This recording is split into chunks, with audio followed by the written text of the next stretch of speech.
like to call the September 19th meeting of the Mount Vernon City School District Board of Education to order. Please stand for the pledge.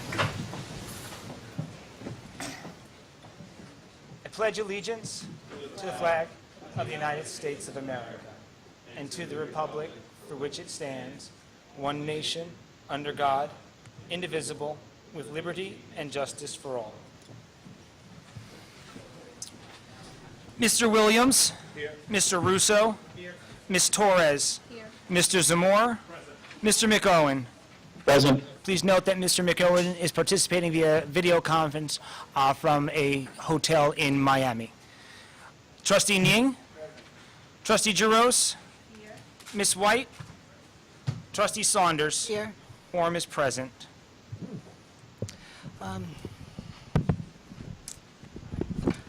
Hi, good morning, good evening. We're going to take communications from the public, but be mindful we have about 13 people signed to speak, and we have a 30-minute window for public comment with 4 minutes per person.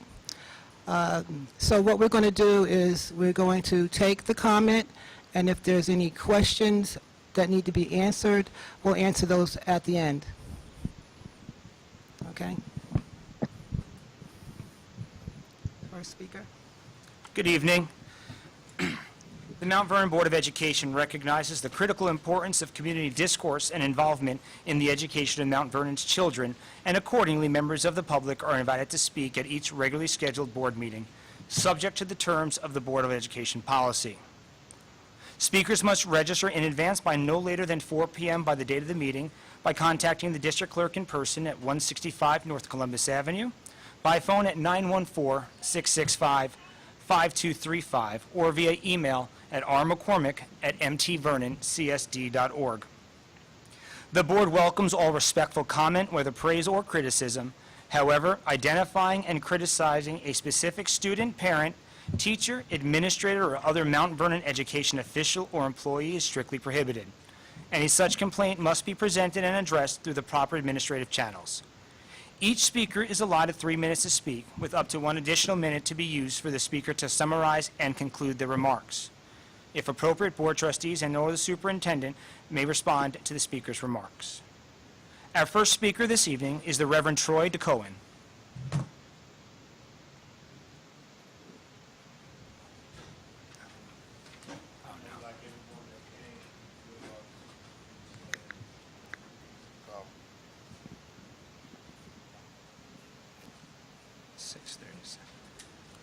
Good evening.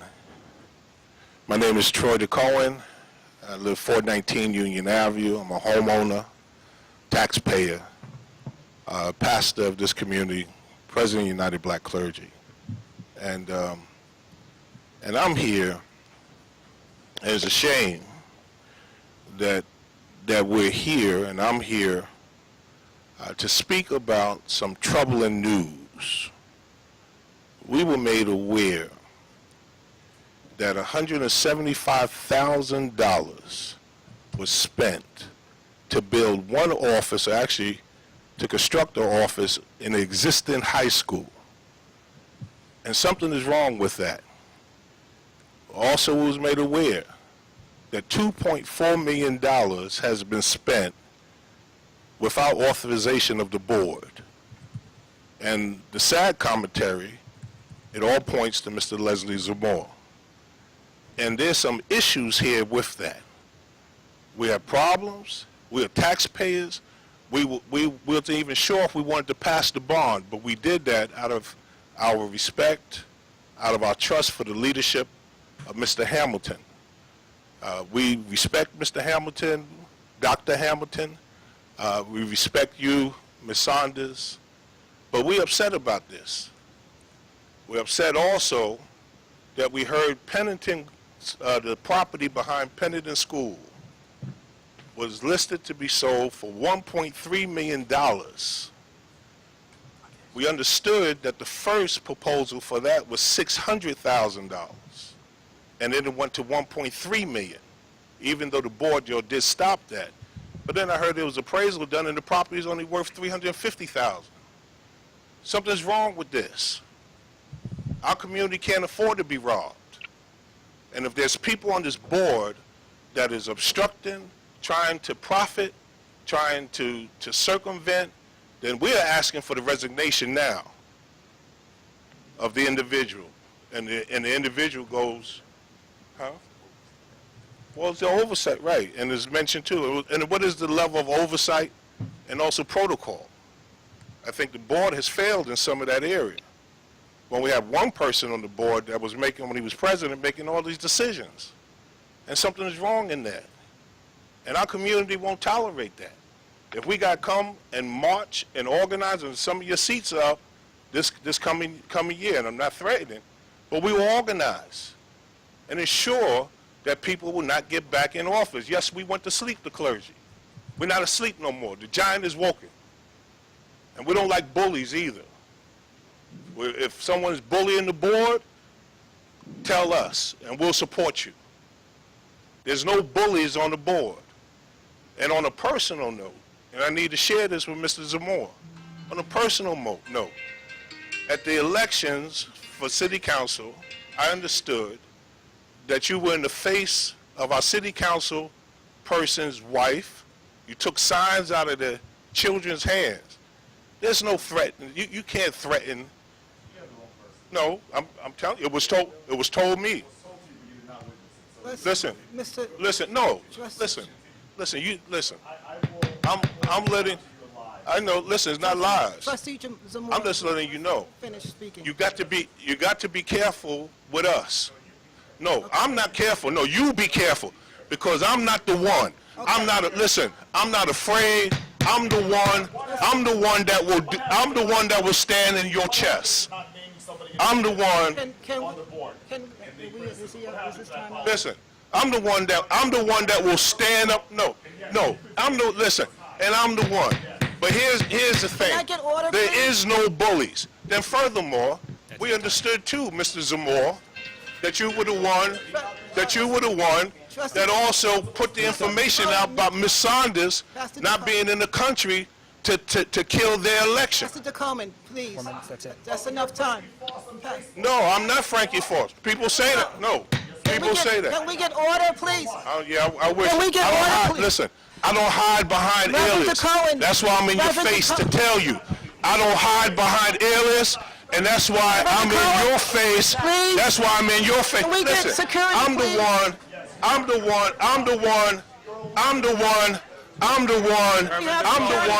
that'll be in your face. I'm the Cohen. listen, Cohen. outside, I come outside now. What you will do? No, I'm the one Please. that'll be in your face now. Please, I'm the one. Reverend DeCohen. Listen, Re- no, Reverend I'm the one. Call for recess, And the board, please. Can I have a recess, listen, please? and the board For recess on the floor. on oversight on Second. the board Here, all in favor? for this. Board stands in recess. Motion to return from recess. Yep. All in favor? Okay. All right, moving on to public comments. Please be mindful not to mention any names. I think it's something wrong with this mic. Want me to- Check, 1, 2, check. Okay, we're going to continue with public comments. Please be mindful not to mention names. And we're going to start back at, we were only going to do 30 minutes. So we're going to start back at public comments. 30 minutes, please. 30 minutes from 6:51. Our next speaker is Nadia Mondesier. Nadia, okay. Her little boy has 105 fever, so yeah. Okay. Marcos Delimia. I'm sorry if I mispronounced your name, sir. Delima, okay. Marcus DeLima. Hi, folks. Delima. How are you? Thank you. It's good to see the persons or people that are responsible for me fighting with my wife almost every night at the dinner table. I grew up in Mount Vernon. I went through the school system, 30 years here, My wife has been here only 12, and now we have a daughter in the school system. And my wife doesn't want our daughter to stay here. I do. Who doesn't? I went to Mount Vernon. I played football for Mount Vernon. I swam all 4 years in that beautiful pool at Mount Vernon High School. But now she tells me this doesn't exist, that doesn't exist. You know, it's a shame because I'm trying to sell her Mount Vernon. But she keeps telling me, look at what's happening. Such and such, moving somewhere else, to a better school. Mr. Dillon, can you just use your microphone, please? There's a microphone. Oh, for recording? Yeah. Okay. Thank you. So, you know, it's a constant fight of trying to sell something that I believe in, but yet I'm starting to see things where I can't believe in that anymore. When the person, her friend who lives across the street from Pennington, her mother sends her to another school. They pay for private school. The kid lives across the street from the school. It's a good school. At least I think so. But then there's 3 other families that live around Pennington that do the same thing. Because they said they wouldn't put Jack inside that elementary school. And Jack is their dog. Things are falling apart. You know, today I was part of a Take Your Kid to School Day. I had a grandparent ask about his special needs child. When's that kid going to get a therapist? The response was in the end of October. Would any of you wait for your special needs child to get help until the end of October? Because they're assessing the system. Did the school year come as a surprise to any of you? Did you not know it was coming? You know, it's a shame. I can't argue that case with my wife anymore. I am losing that battle. I will have to move. It is a shame, just like the other people that live across the street from a school have to go. And then the field. I take my daughter to the field behind Pennington. It's a shame. You can't run those bases. You can't run in that grass. And then when I go to Bronxville, I'm told I can't be there. So now I have to lie. I don't live in Mount Vernon. I live on Pondfield Road in Bronxville. You know, I laugh, but now it's becoming a point where I need to leave Mount Vernon because my wife is showing me things that I don't want to see. You know, the Mount Vernon I was in doesn't exist. You know, and I'm going to name names because there's no Dr. Pratella here. I didn't meet Dr. Pratella, but I was part of it, and it was a great time from what I hear, you know? So someone here has to rise up and clean house and do whatever you need to do. So I can tell my wife, yeah, there's a reason to stay. Because right now I'm just being hopeful, you know? Or maybe you don't know. Maybe you should know. But a special needs child in the school put an overburden on the teachers and wait until October to get help? Come on. Like I said, the school year didn't come as a surprise. Just like next school year is not going to be a surprise. So, you know, the field needs to be fixed up. It's not a dog park. It's a school, you know? But you don't know. So, you know, these things need to be fixed. There's money set aside, $1.2 million I hear. But that park's not being fixed. So now I got to gather parents to try to do something. But then they say if we do something, the money's off the table. So my hands are tied. So this is why I came here, for the first time to meet you guys, you know? And to let you know that, you know, over dinner, I'm losing a battle to keep my family in Mount Vernon. Because if I'm going to pay $9,000 to send my daughter to Immaculate Conception or somewhere else, I'll move. Because I own in Mount Vernon. I pay taxes. So I don't see the return. So eventually, I will move. All right, thank you. We'll respond to all public comments at the end, okay? Thank you so much. All right, and one more thing. The field does need to be fixed at Pennington. Okay. You know, We'll address everything. thank you. Thank you. Michelle Rayo.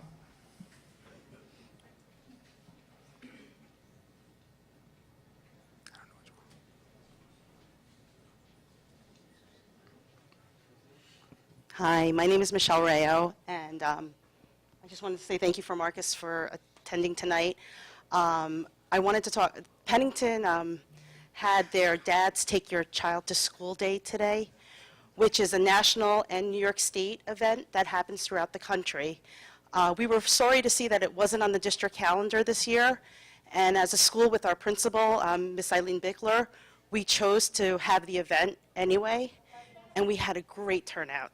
And there were over 60 fathers that were in attendance at our event, who were all engaged with the principal, the assistant principal, asking questions about the school.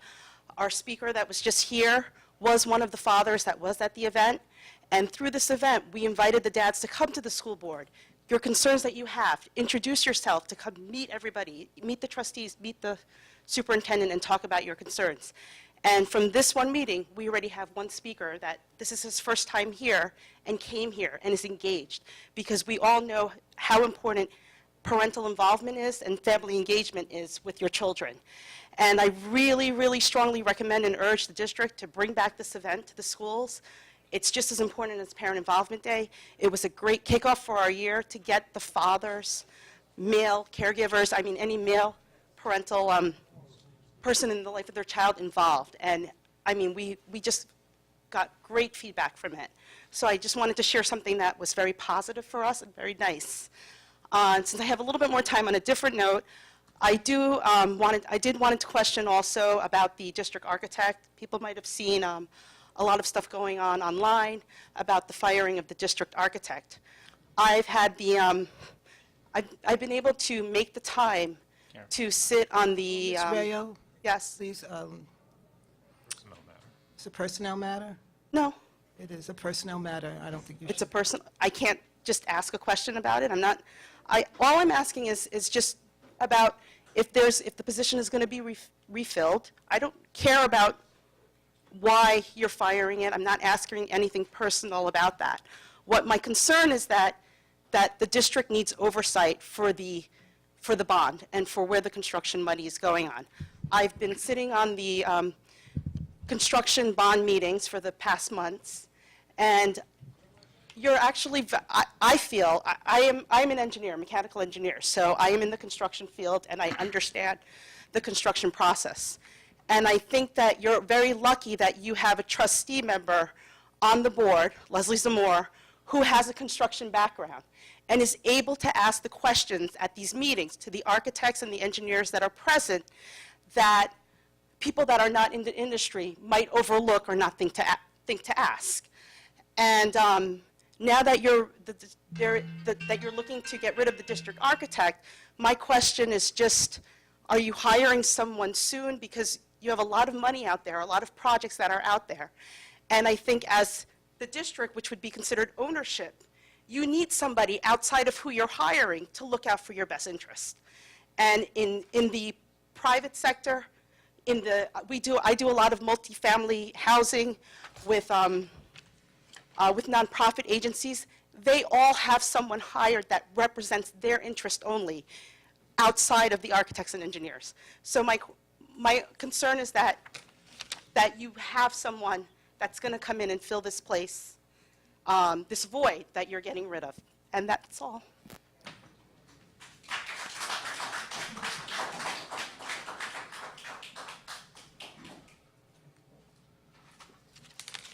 Jane Curtis.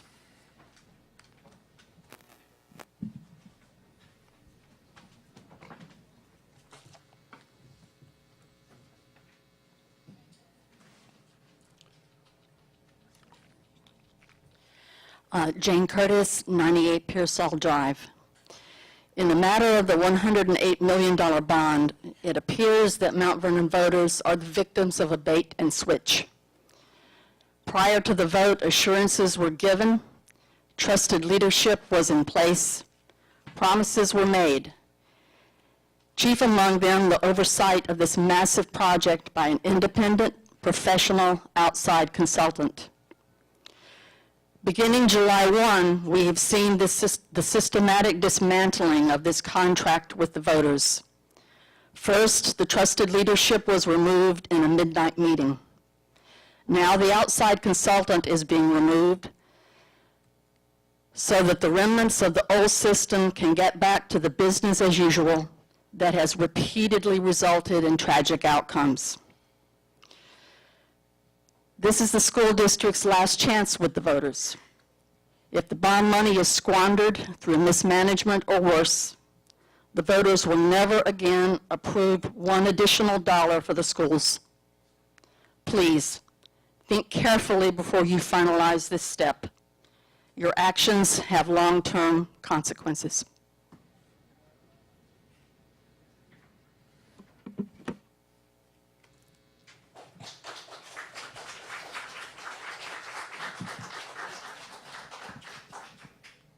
Brenda L. Crump.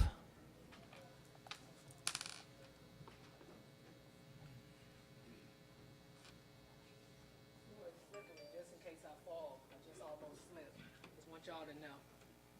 Don't fall, Start the timer while the timer is not up, so I, as the speaker, can. because we have Micah on, We're having, trustee. On the clock. The timer, no? the clock hasn't worked. All We've right, been 'cause I using it can't up see here. how much time I have. I have it right gave here. Do myself. you want me to stand closer? I have, All right, but I can't see how much We time I have. we to only have gauge 30 myself, minutes, but okay. please. Good evening. Thank you. I would like to talk about, thank you, I appreciate that. It's going too fast. I would like to talk about, I'm not going to go into too much detail because I do need to do a writing to you, the trustees, the superintendent, and some other administration. But I am going to touch on the subject and then follow it up in writing. I, as a parent, I'm discouraged that my child receiving 504 services, and I cannot get a copy of a 504 exit review. And at the time I was received a formal notice of the meeting, upon arriving, I was asked to sign a waiver of my rights because the district did not follow the law in reference to sending out the notice.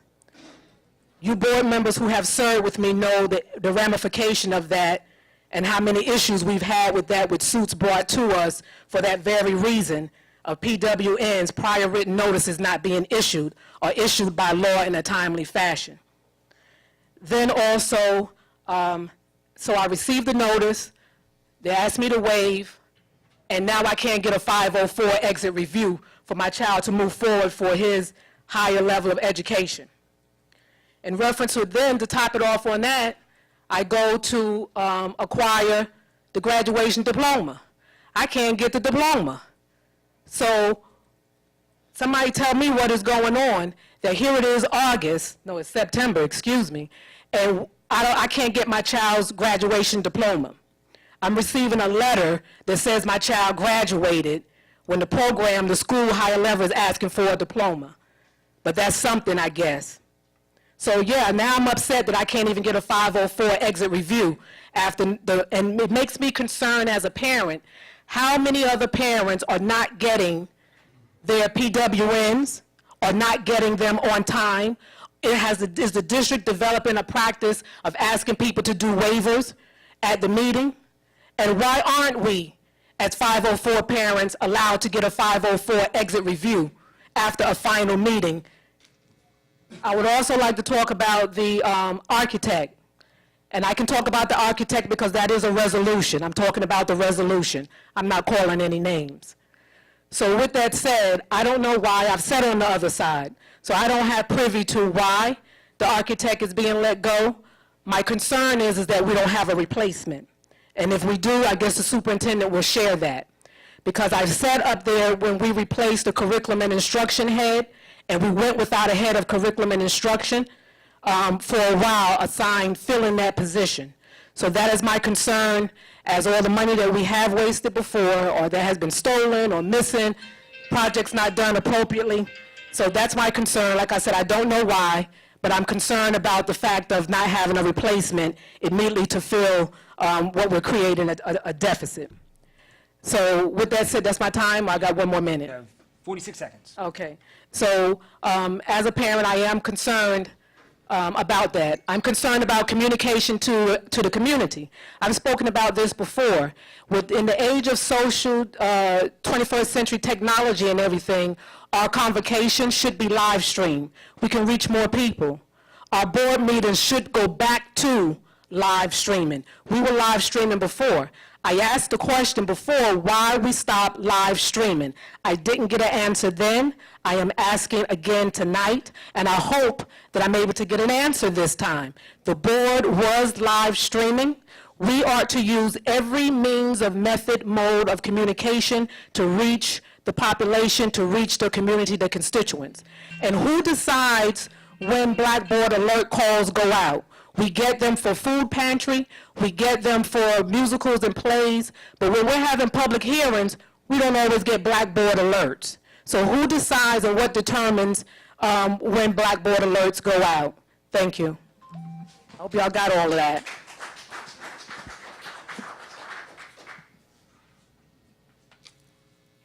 Our next speaker is Barbara DeGeorge.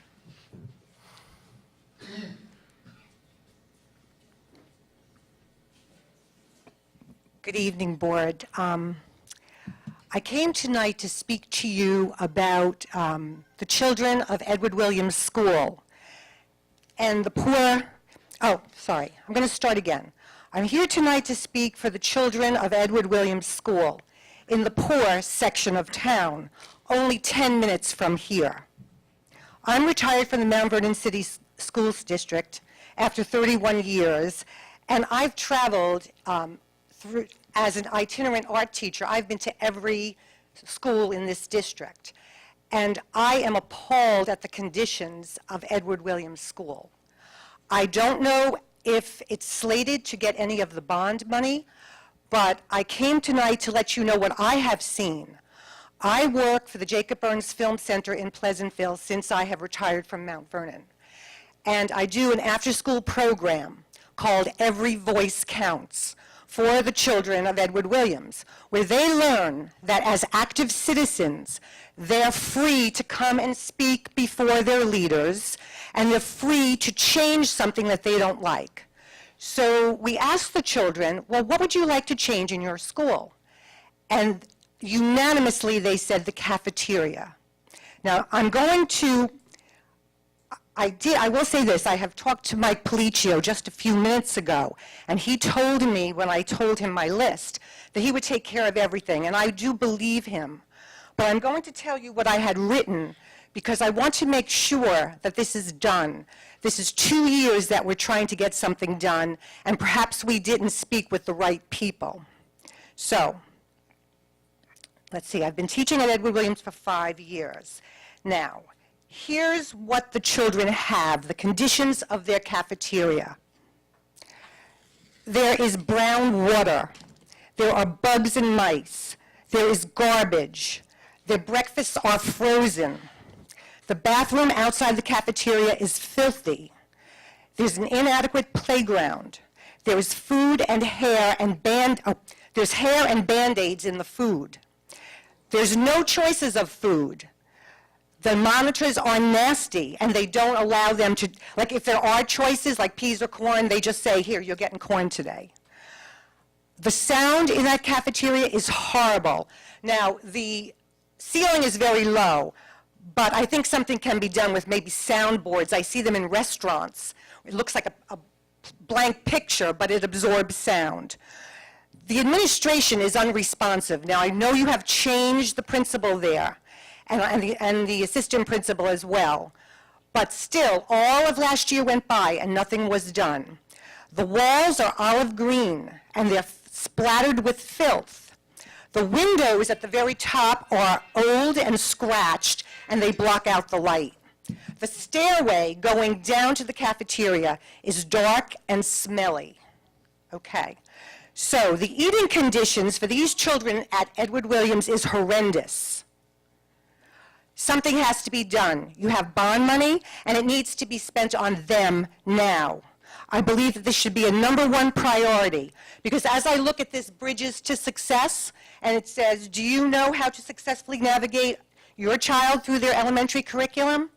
Well, I say let's start with a clean and healthful cafeteria, because if you cannot eat someplace, if you cannot go to your cafeteria and have a decent meal, then how are you going to learn?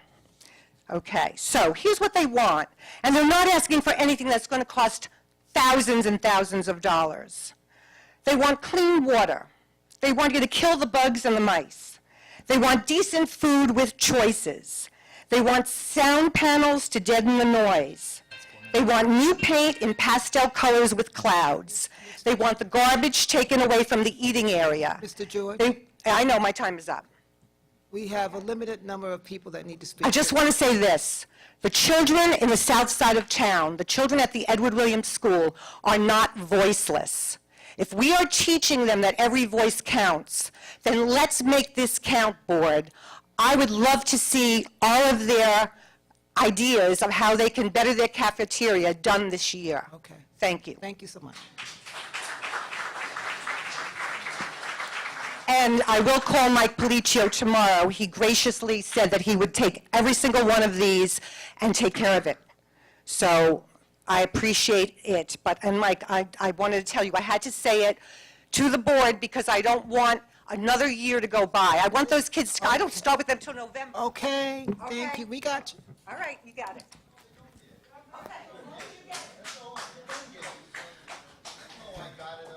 Pedro Coelho. Say it right? Yes.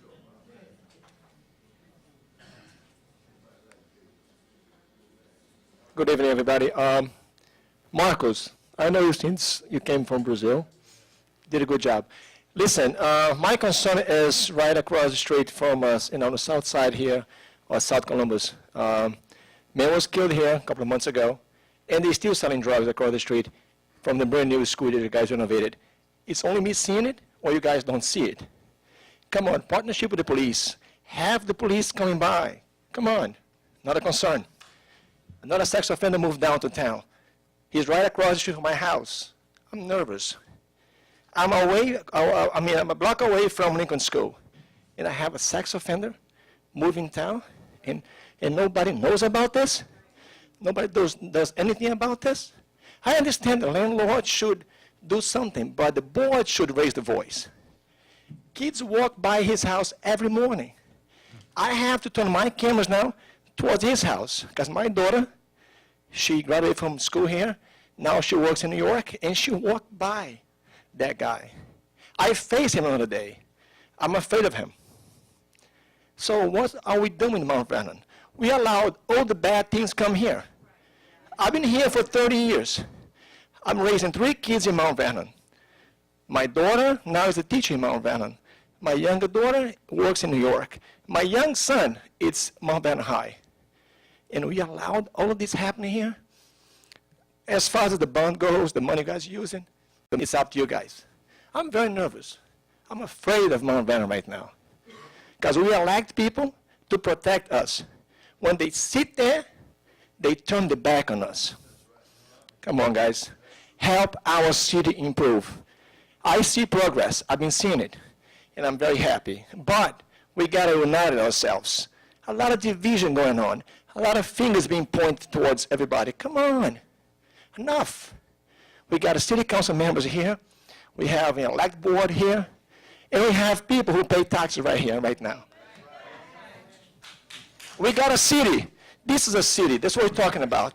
Democracy. So let's make this board united and let's move our city forward. Thank you.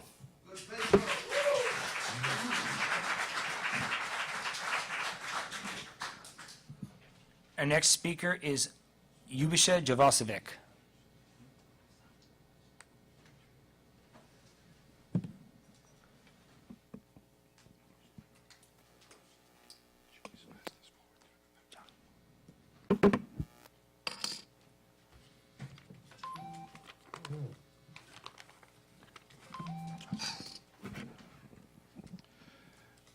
Good evening, citizens of Mount Vernon, Superintendent Hamilton, and members of the school board. For the past 18 months, I've had the distinct pleasure of working for you as a senior district architect. This position was created by the board in order to provide oversight for the 2016 bond project. Twice before, the board overwhelmingly supported the need for my position. The first time to hire me, and the second time to extend my contract this past June. As a prerequisite to extend my contract, I had to pass the civil service exam and participate in continuing education courses requiring for my New York State architectural license, all of which I completed successfully. While the bond architects were preparing for the projects ahead of them, many of other projects were already started by previously hired design professionals. You may recall the renovations of the Mount Vernon High School gymnasium and the auditoriums at Graham and Parker, just to name a few. These projects were approached as partial renovations in order to provide good enough fixes to dilapidating existing conditions.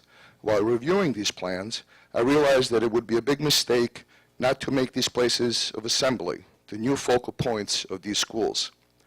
My additional design suggestions were implemented, and as you can see today, they are the new beacons of these schools. The students of Mount Vernon should not have to settle for good enough fixes, but rather to have the same or better facilities, classrooms, and surroundings that can be found in adjoining towns. All new projects should strive to provide children with inspiration for higher learning. And the first place you start is in the image you portray of the school grounds and classrooms. Over the past 18 months, I have worked on over 40 projects.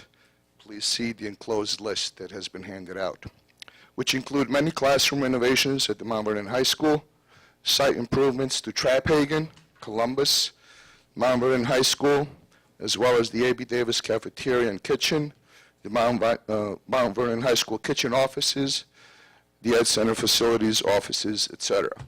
In most cases, my duties included design and construction management.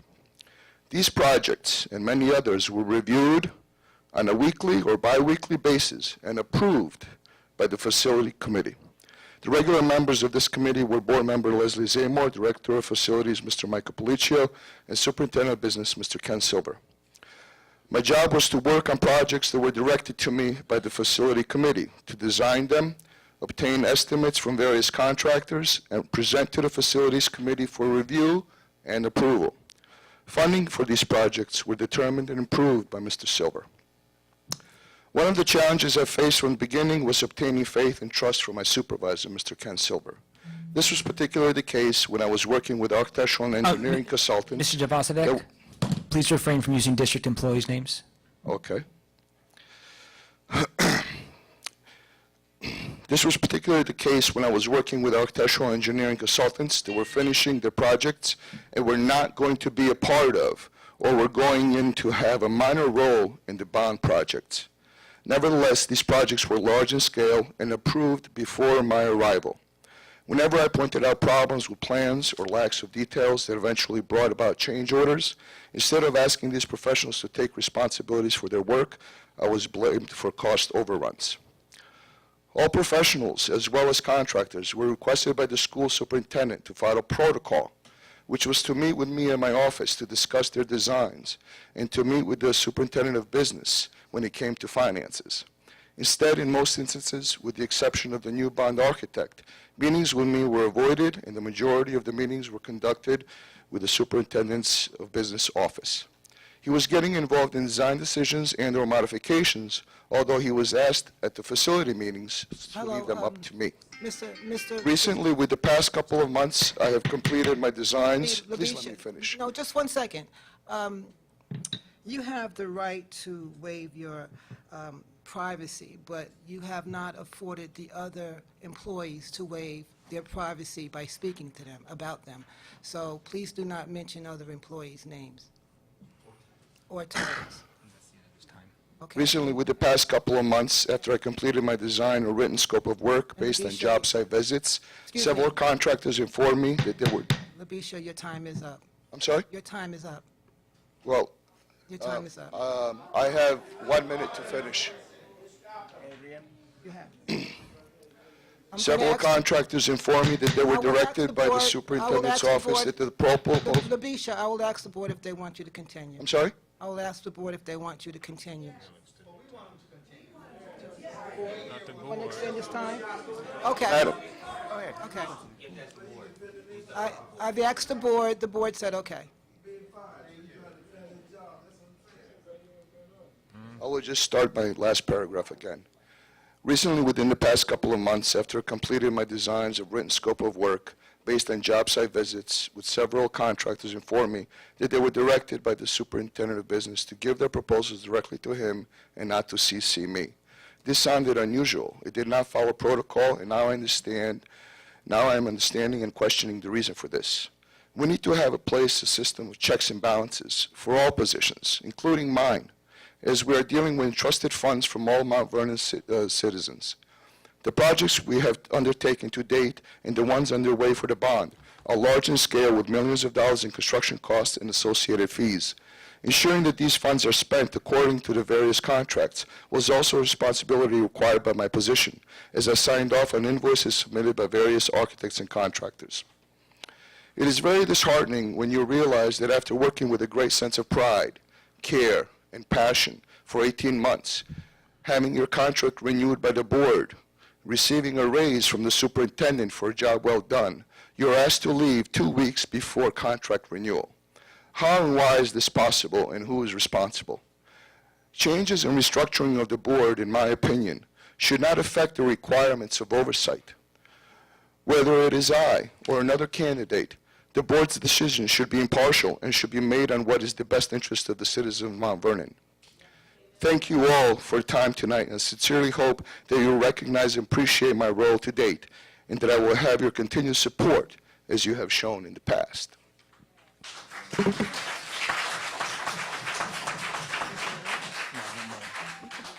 Gallagher.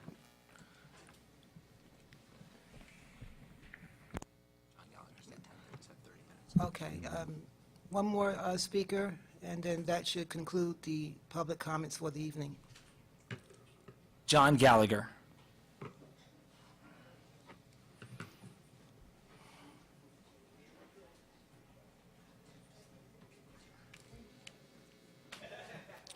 Good evening, board members, Dr. Hamilton, your staff. It's very interesting tonight. I feel like I'm in the lion's den right here. At last meeting of the board, I brought up the issues about Williams School. And I had pictures, and I had shown, I believe there was 2 board members missing at the time, and maybe the third one had come in late. I had brought in pictures of Williams School that are deplorable.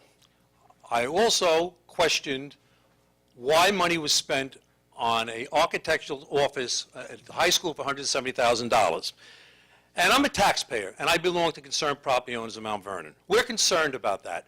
I think some of the issues have been addressed tonight by Mr. Policio. I had a discussion with Mr. Policio at the meeting last time, and he told me that they're working on some of these conditions. We're talking about chairs in the auditorium that don't work. We're talking about buckles on the floor. We're talking about bacteria growing all over the place. We're talking about mold. It's unbelievable. Concrete mixed up.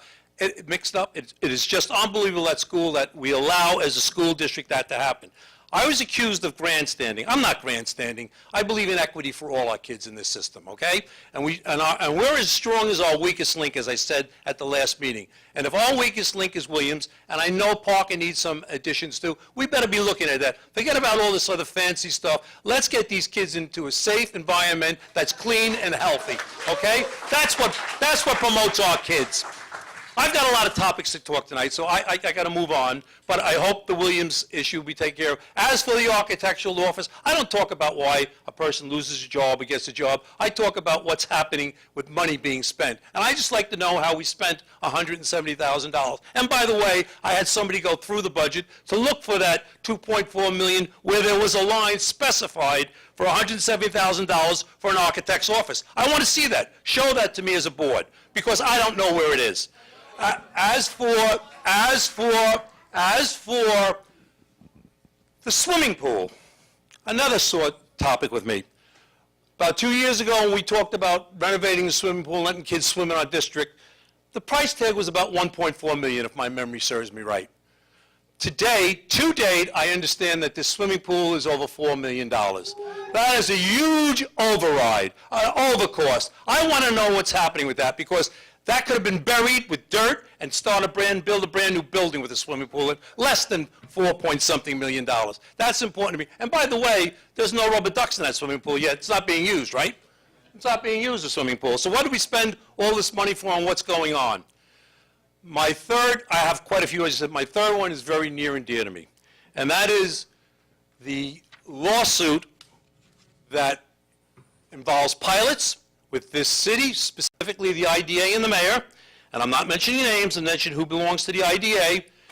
The reason why it's near and dear to me is because my group championed it, my group pushed it, and we did it for equity in this city. Okay. Equity for taxpayers, current taxpayers. These developers want to come into Mount Vernon, and they want to build low-income housing and market-rate housing, both, and not pay their fair share in taxes. Put it on the burden of everybody else that's out here. That is wrong. That's why we pushed you to do the lawsuit. Now I am hearing that there's settlement in the wind, in the breeze that we're talking about settlement. How do you settle with the city that you don't know how many kids are going to come into the district and how much it's going to cost you. What I suggest to you, the settlement should be no less, and I've talked to my members of the board, should be no less than them paying their full share for the kids' education that they put into our school system. The full share. That's the settlement. Whether it's market or non-market, they pay their full share. Not even to mention, that's the city's problem if they want to talk about not having adequate fire and police protection. They should be gearing up to do that also. Because, ladies and gentlemen, we can't afford it anymore. Mount Vernon is the highest taxed municipality village in the state of New York with the lowest SS values. Mount Vernon has the lowest medium income in Westchester and one of the lowest medium incomes in all of the state. Okay, Mr. How do you people think we can, how do you people think we can Gallagher. afford it? Make no settlement with the idea mayor. Okay. Go to court. That's what we expect you to do, and we expect the judges to be fair on this and look at what's going on. Thank you. Thank you. That's over 30 minutes. All right, so that's it for public comments, and we can address some of the concerns from the public. If I may, number one, respond to the accusations made by the first speaker, Reverend Troy DeCohen. Obviously, I recognize that this is political, but it's okay. I'm a big boy. I could take it. You know, as I've said before, when I sat in your chair, Madam President, as I sit here now, I have no problems with people coming up to the board and asking questions. I have no problems with people asking questions afterwards. I've always made myself available.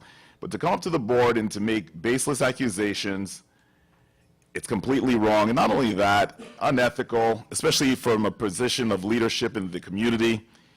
But, you know, I could also go after them for libel and all sorts of things. But if we want to change this city, okay, we have to start communicating with each other before we accuse each other, okay? Because all these things that they accuse me of, you will find that they're, number one, baseless, and number two, I'm the biggest champion, okay, I know of, and I work the hardest here for this district and for this community. And so others that allege, there was one allegation he made that I gave away the fact that you were going away, Madam President, to the Democratic Party so that they filed a lawsuit against you. Absurd. There's another allegation, because first of all, that was public knowledge, because that's why you guys wanted to have the midnight meeting. But besides that, that's nonsense. The other is the appraisal. That property has been, and we have professional real estate people here in the town. You can look at the appraisal history of the property at Pennington.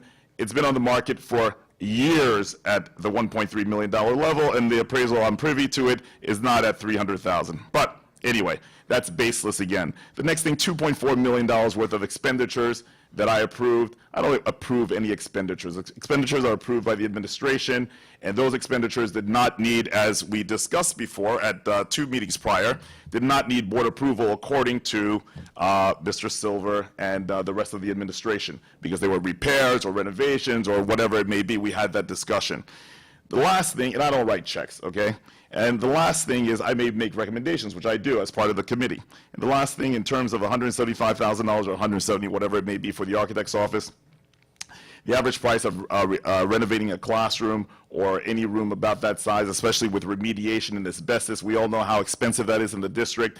I've even complained to the state in terms of following WICS laws and having to use prevailing wage labor in the district, how much it costs us. They said, look, we don't care. It's taxpayer money. You will pay taxpayer wages.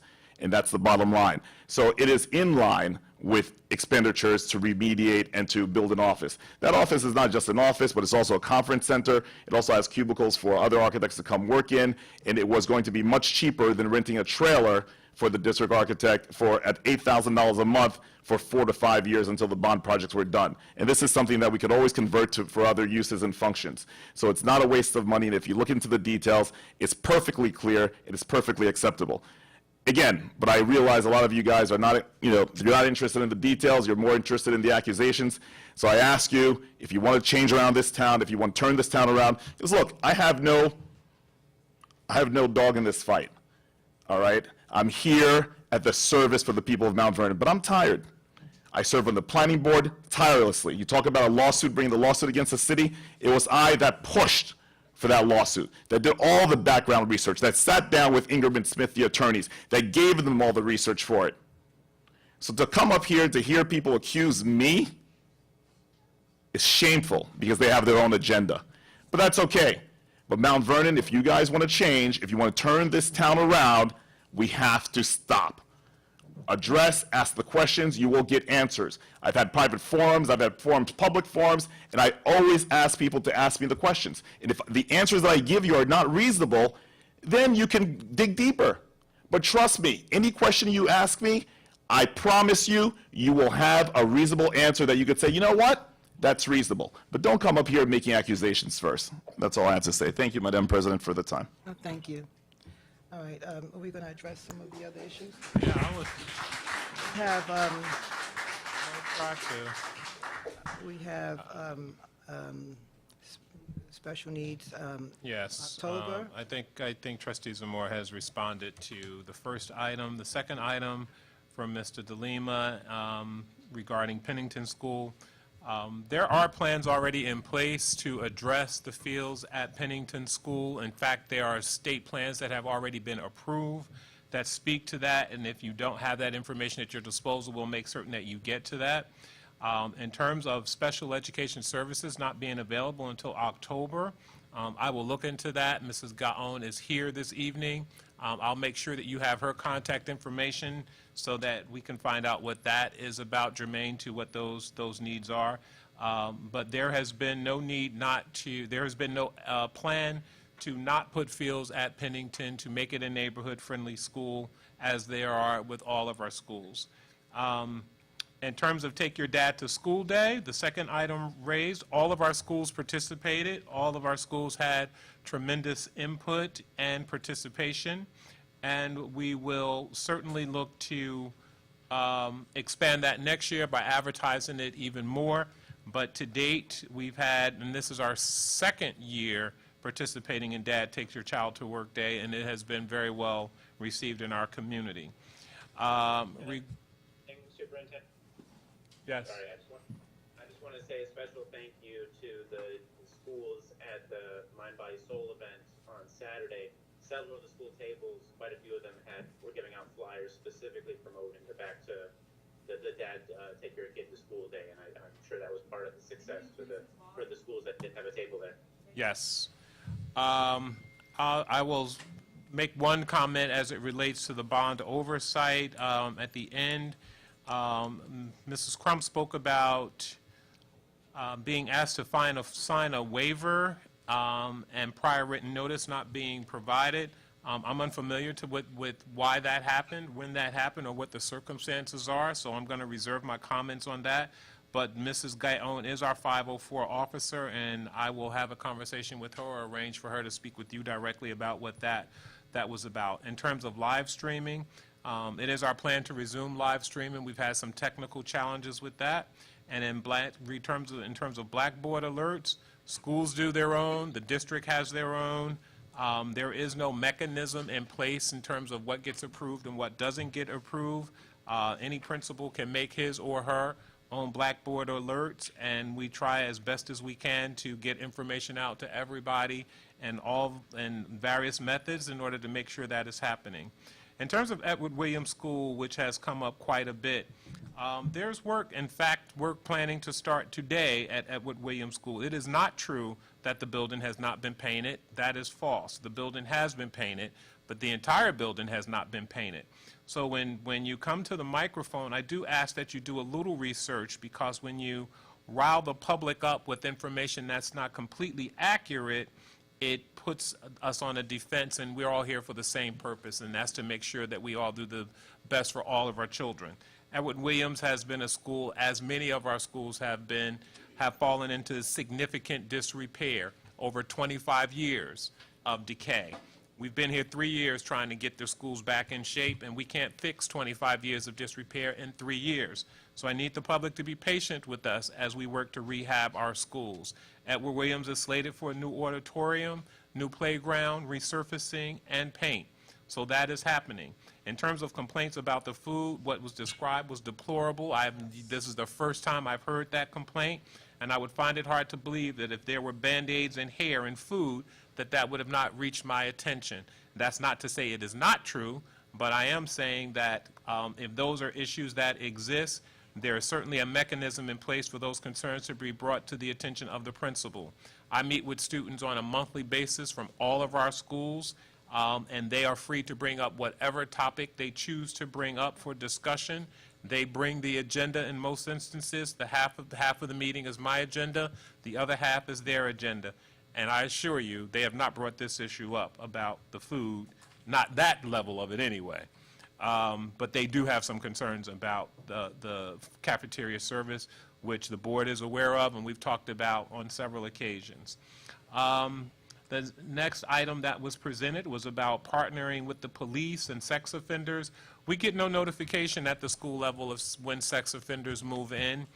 There is a website that we can make available to parents that will let you know when sex offenders get in, but we have no way of knowing that at the school level when that happens. We do have a partnership with the Mount Vernon Police Department, as evident by the fact that the city has funded SRO officers, which has started in our schools as of the second day of school. So that partnership is well underway, and it is one that we are very proud of. And while there is continued progress, and I appreciate you noticing that progress, we have a lot more to do, but it's a collaborative effort, and that effort will require that we work together as a community and not individually. In terms of the senior architect, that is a personnel matter, and I am not going to address that because that would be inappropriate, but I will say that we have publicly said to our community when we went out with the bond that we would ensure that there would be oversight. There's a civil service list that provides for eligible employees to be pulled from who fit that criteria, and it'll be my recommendation to the board at the appropriate time that we do that. The pool, as I understand it, yes, it has exceeded the bond, the grant that we received. There's been one issue after the other that has gone on and on. We do have an update as recently as today. I don't know if that $4 million is an accurate number, so I won't dispute it or I won't confirm it. But the pool at this time is scheduled to open on December 1st. And because the pool has been closed for so long, it has been a project that has been very long in the making, and I can appreciate your frustration, and I assure you that mine is probably quadrupled. But we are working to get that pool up. The board has been very proactive with pursuing the lawsuit in terms of the pilot. That is a legal matter that we should probably not discuss publicly. We'll have counsel advise us on that. And I think I have covered all the questions that are there. But I will say this I don't know why children don't have graduation diplomas. Thank you for bringing that back up. I do have that in my notes. I will follow up on that. This is the first I'm hearing that, and I'm very surprised to hear that because I signed graduation diplomas, and if children don't have them, I would certainly like to know why I spent 5 hours signing diplomas that nobody received. So I will look into that. And lastly, I will say to our community, I can appreciate your angst and your anxiety and frustration today, but I will say to you that we are here as a team. We want the same thing you want for your children. We want them too. We are not adversaries. But do understand that there's a lot of healing and a lot of work that needs to happen, not just outside the walls of our schools, but within the walls. And if you are partnering with us, then let's work together and make that happen.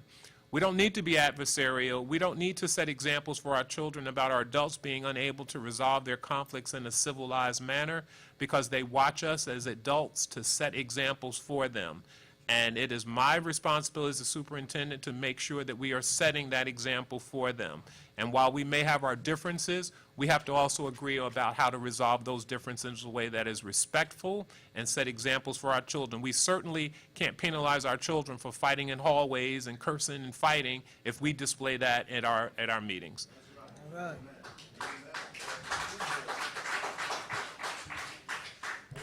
I have one more. I mean, I know the subject came up a lot regarding the district architect. I just want to let the the position for the district architect, I just want to let the public know that it's a position that I know personally myself that was conditional for me to go on the record to bring the bond out to the community. I refuse to go along with a new bond without that proper channel of oversight. The rest of the board members joined me in that concern, and we made it a requirement and conditional that we had that. So for the administration now to basically remove the individual from that position without having a backup ready to go is, I feel, a little careless and undermines the trust that we have in the system, the administration, and the district. I will not be voting tonight to remove the position of the district architect or that person from that position unless we had a backup. And if the administration, Dr. Hamilton and Business Superintendent Silver, if you had such concerns for this particular individual, then you should have been planning a backup before you had him removed. So now we're left with no oversight, and look, I've only been in this community for 12 years, and so some of you, most of you here probably have been here longer. You all remember what happened to the 2016 bond, the misuse, the monies that were missing, the poor condition of the facilities, the missing elevators. Okay, so we don't have to go through that again to know what will happen. I will not put my name on the removal of oversight for tonight, and those who do will be held accountable. And I will just respond to that without debating it. Just to be clear, the recommendation is not to abolish the position. Civil service provides for provisions for replacing positions that become vacant through whatever procedures that they have, and we need to be compliant with that, and that is what I am proposing to the board. Okay. That concludes public comments. Superintendent's report? Yes, good evening, all. I have several things I'd like to report to you this evening. First of all, I had a very busy weekend, one of which centered around our opportunity to host Dr. Karen Mapp, who is a national expert on family and community engagement from Harvard University, and that was through a partnership with Scholastic. During her visit, she met with trustees, community members, staff, business partners. Board of Regents was a member of the Board of Regents, parent liaisons who are on our list tonight for your consideration, along with social service agencies and the SROs. She is vested in making Mount Vernon a model for family and community engagement and hopes to make it one of her national models that she can use as she travels not just the country but the world around this initiative. I have to say that she was beyond impressed that the board committed and encouraged us to allocate the resources to support these 8 parent liaisons who will be integral to bridging successful partnerships with our schools, our parents, and our community. And for the record, Scholastic sponsored the entire event, her travel, her meals, our expenses, because they were so pleased with our commitment to take family and community engagement to the next level. So I hope you will support what you committed to during the budget process to include these family liaisons in our budget. They have really, I think we have a great cadre, and kudos to Dr. Bennett Conroy for her efforts to recruit the best. On Friday night, I attended the inaugural gala for Shamoya McKenzie, where I was presented with the Dedication for Leadership Award. Thank you for those who served on that committee for seeing it fit to offer me that award. I am humbled and gracious. On Saturday evening, I attended the Alpha Kappa Alpha Annual Award, and I was presented with the Humanitarian Award for Leadership there from My Brother's Keeper. That was also a great event. And then on Saturday, I attended the Mind, Body, and Soul event, where students had an opportunity to participate in a scavenger hunt, slip and slide, Kindle giveaway. But I was mostly taken aback by, or surprised, and pleasantly surprised, I should say, by the number of parents who came to me express how pleased they were with the start of the school year, the uniform initiative, and those who came up to me about the rollout of full-day pre-K and their ability to go back to work because they now had a full-time opportunity, and I'm looking forward to our capacity to expand that. And 3 parents in particular, 2 of whom have 3 children each, who said that for the first time they felt comfortable with taking their children out of parochial schools and bringing them back to Mount Vernon because of what they're hearing. So while there's two sides to every story, and while there may be some parents who are disgruntled and unhappy, we're seeing evidence that parents are restoring their confidence in our school district and bringing their kids back. So I think it's important for the public to hear both sides of those experiences. And I do want to give special thanks to Trustee Williams, Rick McCormick, and all the other committee members and volunteers who made this another successful back-to-school year event, along with Micah McOwen. And then I attended the City Fest to support the city's event, which also gave me a great opportunity to connect with Mount Vernon residents and some more of my Mount Vernon neighbors as well. And before I complete my report, I would like to ask the board to have a brief discussion, if you will. I've been sharing with you now for the last 4 weeks some board goals I would like for you to look at. Are you able to pull that up and not disconnect, Mr. McOwen? I can put them in the lower corner. Is this That's in fine. board docs or an email? It's a PowerPoint. It centers around my recommendation that the board consider goals. I'm not asking you to make a decision on them tonight, but we have worked on them as a cabinet. We presented them to the administration, and they were refined to reflect the principals, assistant principals, and supervisors' input. And I would certainly like to put the draft out for public review and get some public commentary on them as well. But essentially, the last reiteration of these board goals included looking at the justification and why the goals were modified after the input from the administrators in the district. First of all, the administrators, we thought that it would be important because of the amount of effort and attention devoted to the 2020 vision that it needed a standalone goal. So we're proposing that the board consider the first goal as follows: to ensure that the successful implementation of the 2020 educational vision, which includes district reconfiguration to a pre-K-8 model and creation of 3 high schools of excellence to promote student achievement through an innovative whole school reform initiative, that the board consider that as the primary goal. And the commitment to the 2020 vision has been the driving force for our work since the passage of the 2016 bond. The second goal, we believe, really needs to focus on our commitment to look at assessing and evaluating systems that are in place to make sure that when we bring programs into the district, that they are creating and getting the kind of bang for our buck that we should. We spent the last 3 years creating programs and making sure that these programs are generating progress, and we're seeing tremendous progress. And we are suggesting that we refine these systems and assess their effectiveness while maintaining a focus on various subgroups. We have seen our limited speaking students, our special needs students make significant progress along with our economically disadvantaged, and we believe that we have programs and services in place. But we do think that we need to assess and evaluate these programs for efficacy and fidelity of implementation. The third goal that I've been asking you to consider is to look at the successful implementation of the bond referendum, including its oversight, and designing to improve buildings, grounds, facilities, and infrastructure to enhance technology. So along with making sure that we are refining our buildings that have fallen into disrepair, keeping in mind that the $108 million is not going to fix the last 25 years of disrepair, but it'll certainly give us a head start. And given the effort and attention given to improving our grounds and facilities, along with the infrastructure necessary to enhance our technology, this area of focus continues to require consistent monitoring.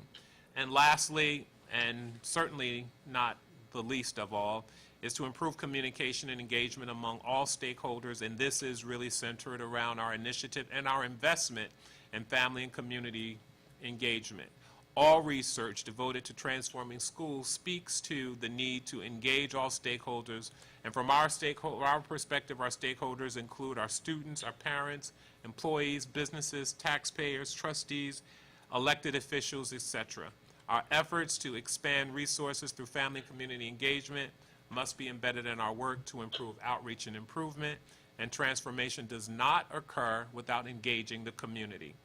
So these are our proposed board goals that I would also encourage you to make superintendent goals so that we are in fact working on one accord and in unison. Again, I've been sending them to you every week for your review and consideration. And if there isn't any further discussion, I'd like to be able to move forward with putting these out to the public for their input and then bringing a final draft to the board for your consideration for final adoption. Sounds good. Okay? I agree. Are there any questions from the board relative to these goals that I've been sharing with you? Seen them in the confidentials. Yeah. Yes. Agree. All right, unless there's some objection, my next step will be then to engage the community through a process where they would have an opportunity to weigh in and give their thoughts on these goals so that we are working from one script, one blueprint, and moving forward. And before I conclude my report, Mrs. Ward from Sherry Ward, is Mrs. Ward still in the room? Yes. Mrs. Ward has a brief presentation this evening that she would like to make on her work around CTE. Thank you for being here this evening, Mrs. Ward, and if you could introduce your co-presenters, that would be great. Okay. Good evening, honorable board members, as well as honored guests, or our citizens.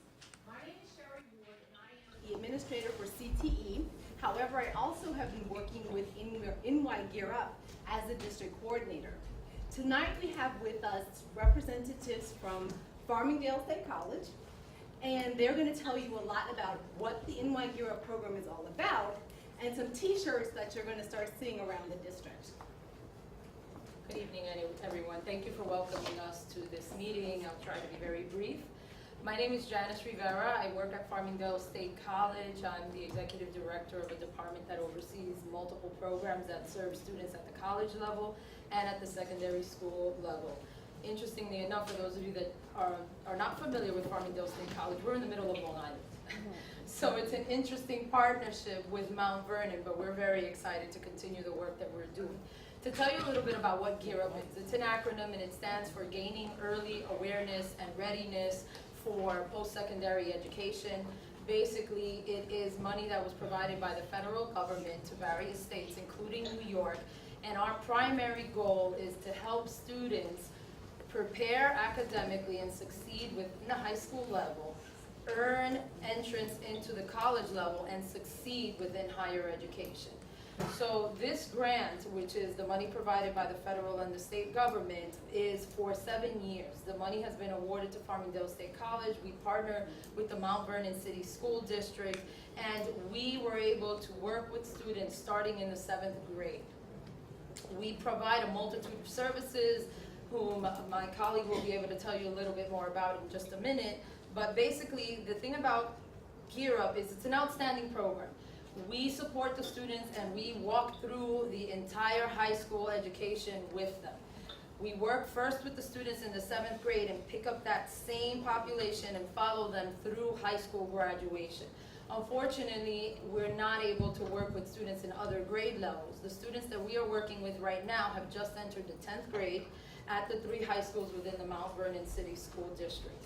We are, however, able to assist all 10th graders in the Mount Vernon City School District, which is an outstanding opportunity because, again, remember, our primary objective is to help make them as successful as possible in the high school level and help prepare them for college exploration, figuring out what they want to do, help them with their applications, help them gain admissions, and help prepare them to be successful within the college level. Many of the services that we provide are revolving around tutoring, test preparation, visits to college campuses. We are really trying to make a push this year to get the students and the families excited about New York GEAR Up. We're calling it the 2020 push because our students are due to graduate high school in 2020. And we have t-shirts that all 400 plus students will be receiving. We've brought some for the board members as well. We have a big kickoff event that we're trying to coordinate for next week with a guest speaker. We are really excited to work with the children of the Mount Vernon City School District. We're here to work, we're here to support them, we're here to get their ideas about where the needs are, and we're very interested in partnering with parents. So again, my name is Janice Rivera. I've most recently had the pleasure of hiring Ms. Sabina Kelly, who is filling a new position within the district because we take this program so seriously that we recognize the distance. It's over an hour away from the middle of Long Island to Mount Vernon. Poses a challenge for us to do our job as optimally as we can and we should. So we created a new position, a full-time position of someone who is going to be based in Mount Vernon, at Mount Vernon High School and going to the other high schools as well, to make sure that we're there for your children, for the district's children. And with that, I'm going to pass it on to Sabina Kelly so she can introduce herself. Good evening, community, and esteemed trustee board members, and superintendent, and various other community members that some of you I recognize and I don't. You know, I'm a product of the Mount Vernon High School system. I've seen a lot of changes. I'm hoping that we continue. I see a lot of positive things going on, and I think that Gear Up is going to be one of those things that you're going to be very excited to have in your community. We need a lot of support for our young people, especially pushing them to college. I know that Mount Vernon has a great success rate with sending students to college. I'm hoping to be available to you to share with you the excitement that we're going to bring to this community in regards to supporting this particular cohort going on to college. So I look forward to meeting and working with you. Thank you.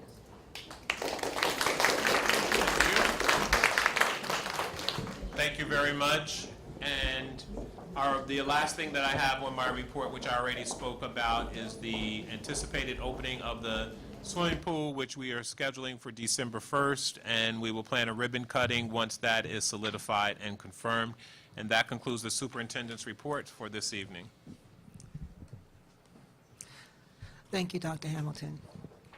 As I do not have any report right now, but that was enough. I would agree. We're going to move on to committee reports. And I'll start with that end.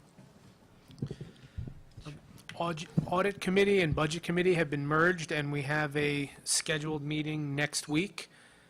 In addition, part of, I guess, the Wellness Committee for clubs, to introduce clubs into the community. That is scheduled for 2 weeks. We are on track for both to be successes, and we are incredibly excited about the opportunity to give the students of Mount Vernon something that they can put on their transcript and really set themselves apart from years past.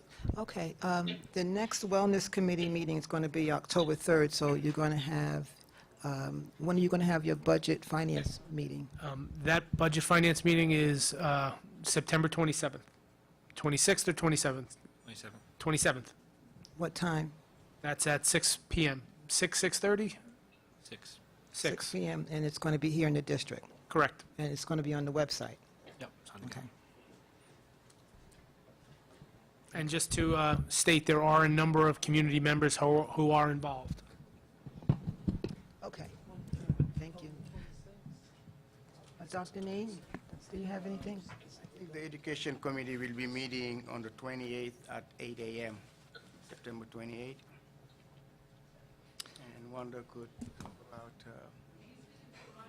Do you guys ever have meetings in the evenings? Or Evenings? Yeah. Well, most of our meeting, I think all of last year's meeting were in the morning at 8 a.m. on Thursdays usually. So, yeah. The next, let's see. No, the other way. You're on. Is the other way? Is it good now? Yes. All right. The Education Committee meeting will be meeting on September 28 at 8 a.m. And the president has asked if our meetings, you know, if we ever meet in the evening, but we've always met in the morning at 8 a.m. or 9 a.m. on Thursdays in general. So for conveniency, and we thought also at the time that, you know, parents will be able to attend more of those meetings than the evenings, so. Okay, thank you. Trustee Jaros, you have any committee meetings? Okay. Trustee White? Good evening, everyone. Is my mic on? Good evening, everyone. I'm heading the Facility Committee right now with the help of Leslie, Trustee Leslie Samore. And we're doing a lot of work here in Mount Vernon. we've hit the Mount Vernon High School fields.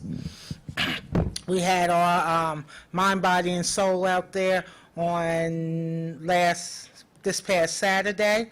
We have sodded the fields, and we're getting ready to put in the football lining for the football fields and soccer fields this week. We, at Williams, we're doing the playground over. We had a lot of work that had to be done with the sewer system, so that's all completed. So we're putting in a brand-new playground at Williams starting yesterday. We did some construction at the retaining walls and replacements, and the playground will still remain closed until construction is finished. But you all getting a new playground. Mount Vernon High School, we've talked a lot. We're at the pre-K interior courtyard where our little pre-K kids are, the 4-year-oldest. And we're doing a lot of work around them, putting them, getting the playground ready for them, putting in sunscreens for them. So there's a lot of work that's going around. Pennington is getting a brand-new school addition. We're working on that. All the classrooms at Mandela, for Mandela students at A.B. Davis, they're all completed. Bathrooms have been renovated, and they have new drinking and water facilities. A cafeteria was created in the classroom, and that's up and running, serving the children. All foods are prepared at Davis's main cafeteria. The Mount Vernon High School pool, we talked about that. Hopefully that's, they will be completed by November 17th, so we can fill it up and see, make sure there's no more leakage or anything. I also toured Friendship for Tots. Our 3-year-olders are there and 4-year-olders are there, and I was amazed at the facility. They have a brand-new room coming up, and it's called the Hamilton Room, named after Dr. Kenneth Hamilton. It's a fantastic room. It is so nice, and I congratulate Bishop Edwards for keeping the staff in line, working, and really teaching our children, the 3- and 4-year-olds. So thank you, Reverend Edwards, for your facility and the keeping up the good work with them. Also, we have curriculum night coming up. I say that wrong all the time. For all parents in the elementary school, please go to Rebecca Turner Elementary School on September 6th. Is that at 5 o'clock? 26. The 26th, I'm sorry. At 5 o'clock, and learn about the different things that we're doing in the school, especially your children's education, what is going on. And we are moving in the right direction. Still have some ways to go, but we are moving up. So just, it takes time. And the middle and high school will also have their night on September 27th. So all parents of middle and high school children, please go to Mount Vernon High School, same time, 5 o'clock. To learn, let's see what's going on, how you can help your children at home. And that ends my report.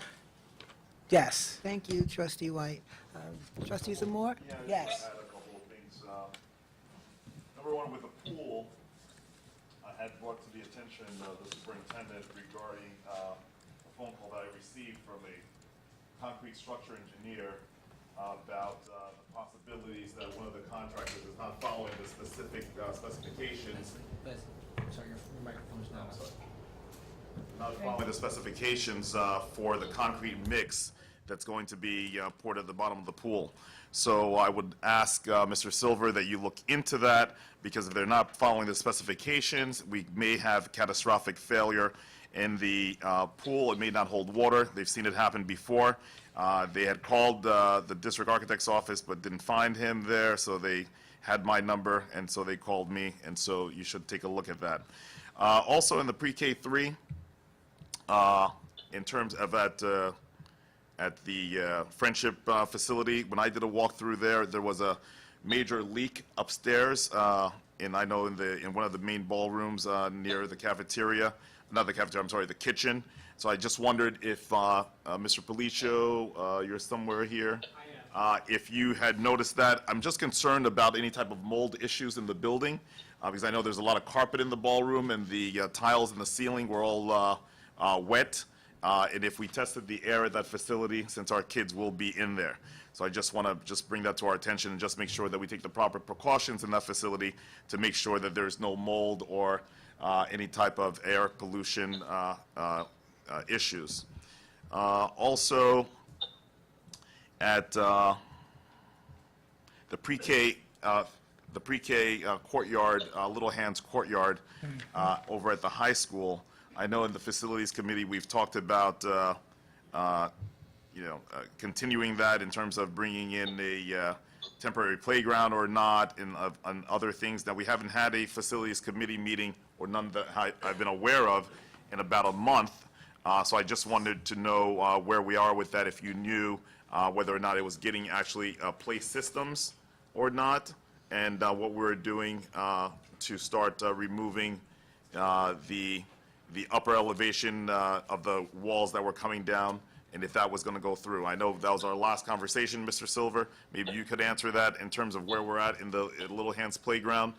We were trying to get the work started before school started so that the construction didn't hinder the kids in terms of their education, in terms of noise and tractors going through the hallways. So I'm not sure where we are with that.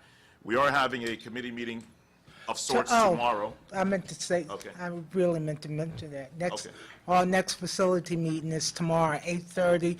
We will be going to Columbus School first to look at their auditorium, and then we'll be on to Williams. So anyone that's interested, please feel welcome to meet us at Columbus at 8:30.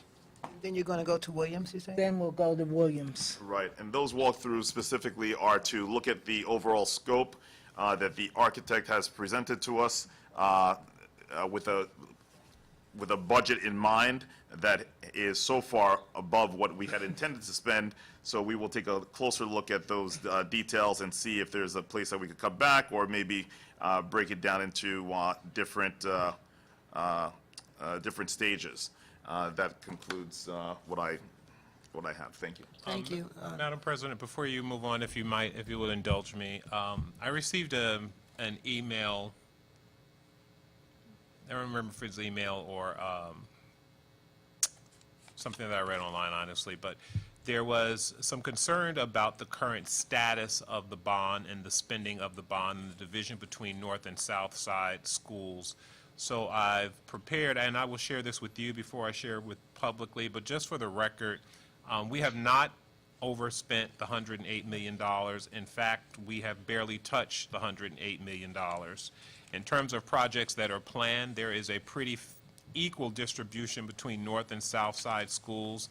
I'll share this information with you today, and then after you've reviewed it, I will put it online for the public to see it. And although I do not like to perpetuate this north-south issue, since it seems to be on the minds of members of our community, I have had the business office divide the projects into north side, south side, so that we could see the amount of funds that are allocated accordingly.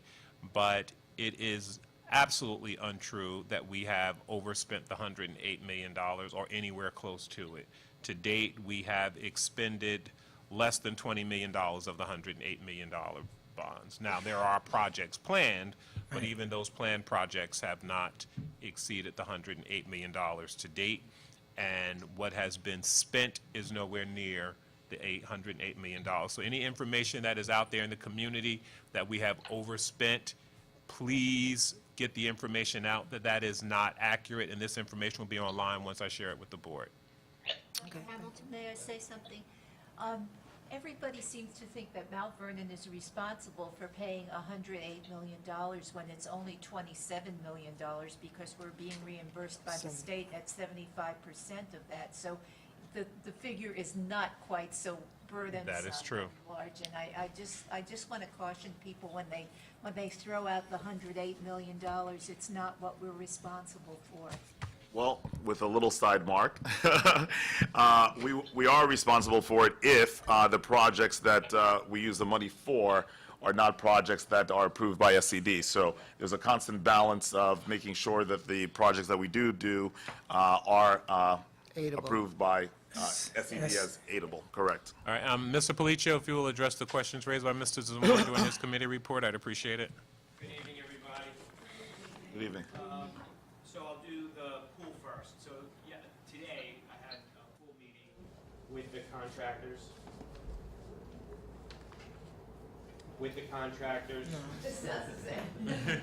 And Savin, the construction managers. So we specifically went over the PSI for the shotcrete that'll be put in both the deep end and in the shallow end.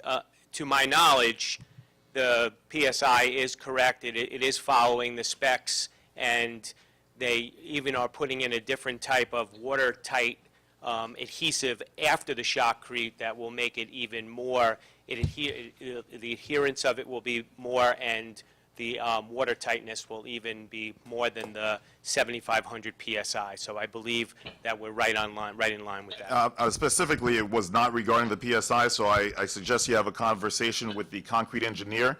It had to do with the chemical mixes and additives in the concrete mix, and they said that the contractor was just basically going to put substitutes, and they said it was okay, it was fine. It was a level of detail that was very alarming and concerning, and I just want to let you guys know that. And this is, it's very important that we have the right people on our side to be able to look into these type of allegations or, concerns. And so, and again, that stresses the position that we need oversight with people who are well qualified there. But look specifically to that, speak to the concrete engineer specifically. I believe his name is Bill something. I could give you some more information on that because we can't get this wrong with the pool. Already we've, spent much more, and not to anyone's fault. All right, we keep unveiling and uncovering conditions that we did not expect. But if it's because of lack of oversight or expertise in the way that things are rolling out, then it will be on our watch. Sure. They went over the mix today, and I will reiterate that at our next meeting, which is next week. Okay. As far as Little Hands, I met with them yesterday, actually, in a construction meeting. This week, on the first day of the Jewish holiday, when the schools are closed, we'll start to remove the upper elevation. The upper elevation, then they will move forward. It's going to all go out through the rear entrance by exit 7.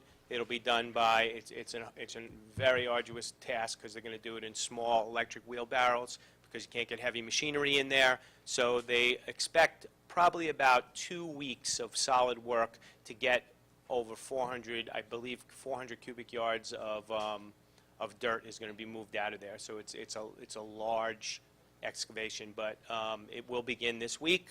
The temporary playground, it depends on how quickly they can remove that earth, because that is right in the path of how they're going to get the earth out of the area. So if we can safely put a temporary playground in, we will. Otherwise, but we're losing the playground season anyway due to weather, so it might be overtaken by events. But we are on that, and the excavation will begin this week. Okay, thank you. Thank you. Thank you. Is that it, Mr. Zamore? That's it for now. Well, Mr. Policio, while you're there, let me just save it for tomorrow's committee meeting since we are having one. But I had a lot of questions built up, so we'll just take care of it then, and then we could come back and bring it to the public's attention. Thank you. You're welcome. Trustee McCowan? Yes, I was going to finish business. We can do it now. Last meeting, there was a question raised by a member of the public about the conflicts of interest policy of the district.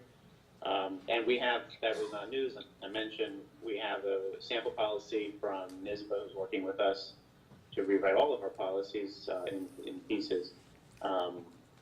But in reviewing their policy side by side with our existing policy, and I will, for the public's reference, all the policies are on available on the website. There are two relevant policies. One is these are our current existing policies, which have been in place for at least a decade, I believe. One is the 6110, which is the generic code of ethics that applies to not only board members, but also all employees of the entire district.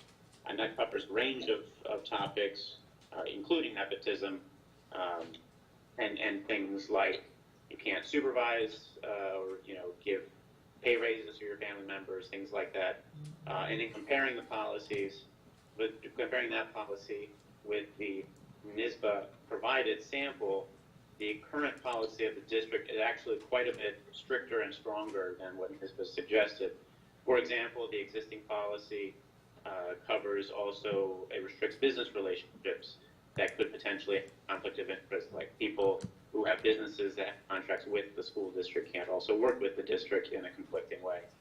It also has an affirmative requirement to make the policy, to deliver copies of the policy to new employees and board members, and a few other things that go kind of above and beyond what the sample policy said. And we discussed it with them, so with NISBA. And so our recommendation is to actually not accept their proposal and keep our current, what I consider to be stronger policy in place.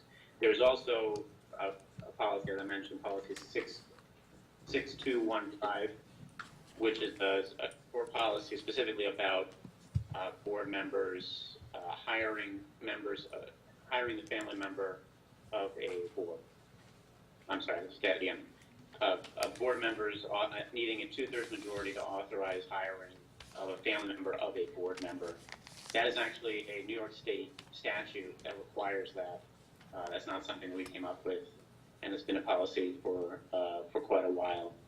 So that's where it stands, and that's why we're not going to move forward with revising that policy. I'm going to keep it the way it is unless the people have specific concerns. Okay, is that it? That's all I have. Yeah. Okay, all right. Trustee Williams?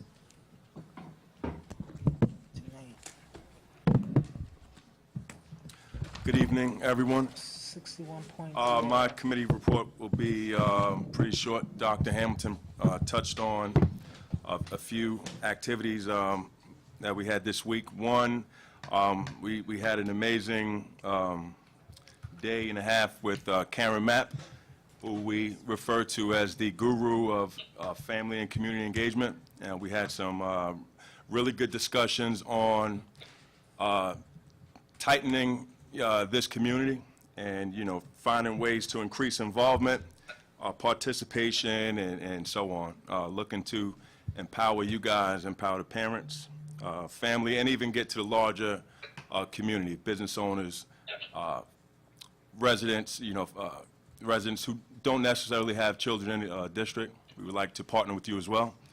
And on Saturday, we had a great day at the Mind, Body, and Soul Fun Fair. It was really good, particularly the energy. We had a split day in the city with activities. We had the City Fest, where there were a few thousand people there. But however, the Mind, Body, and Soul was really good. What stood out to me was the participation of the schools. So I'd like to thank every principal, teachers, volunteers that came out to make that day very special. The energy was really high, and what we want to do is, continue to implement days and festivities like this so we can actually get together and share solutions to certain problems. That concludes my report. Very simple. Okay, And a special shout out to Davis for winning the school table contest. It was great. Okay, Trustee Torres, do you have anything from? No, I don't have any. I haven't had any, I have not had any committees yet. I have scheduled a Special Education Advisory Committee meeting. Is going to be October 18th at Rebecca Turner Elementary School. There also is going to be the Wellness Committee meeting October 3rd here at the district at 5:30, and that's going to include Trustee Russo's club event. So that's it. I had a chat and chew back in August for special education parents, and I believe it was the most attended event I've had for special education. I had about 70 parents there, and we were able to get parents to join the Special Education Committee. So we have a president and a vice president. We have parents in each, we're trying to have parents in each building. I think there were 4 buildings that parents didn't join, so we're working on that. So more to come with that. Again, the meeting is going to be October 18th at Rebecca Turner Elementary School. Thank you. That's all for committee reports. That's all for committee reports. 10:18, yes. Yes, Rebecca Turner. At, usually meetings are from 6 to 8. Executive session. Okay, so I'm going to make a motion to go into executive session. Rick, for? Good evening. We're going into executive session tonight for the purpose of discussing the employment history of a particular person or persons pending litigation between the city school district and the city of Mount Vernon and a special education matter.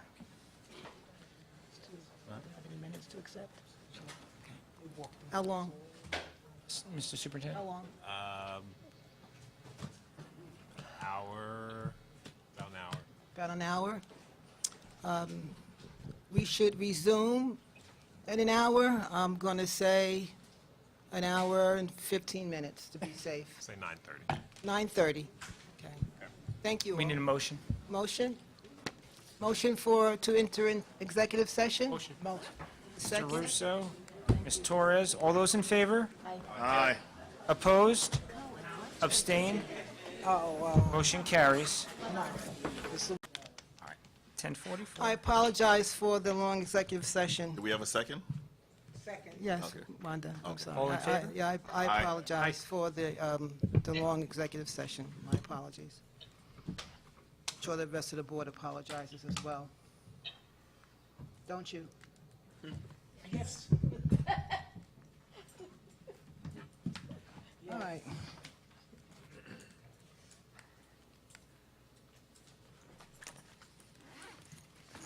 Remove things from the consent agenda. Anybody want to remove items from the consent agenda? Yes, I do, Madam President. Rick, you will take note. If the numbers are still the same, 8.3, authorization to enter into an agreement with parent liaisons. Okay. 8.7, authorization to enter into an agreement with Friendship, blah, blah, blah. All right. President, I think, yes, numbers have been adjusted. Okay, well, that's why I'm reading it as well. Just reading the title, yep. Yeah, I'm reading the title as well. So, Friendship, Correct. okay. What used to be 10.6, termination of employee of the probationary senior architect. Okay. What used to be 11.1, approves Peter Camilli and Sons change order number 1 for Graham Elementary. Say that, what number again? It used to be 11.1. That is still 11.1. Oh, okay. The approves Camilli and Sons change order number 1 for Graham. What was 11.2, approves NIRM change order for Thornton High School alterations. 13.1, authorizes an agreement with Focus Media.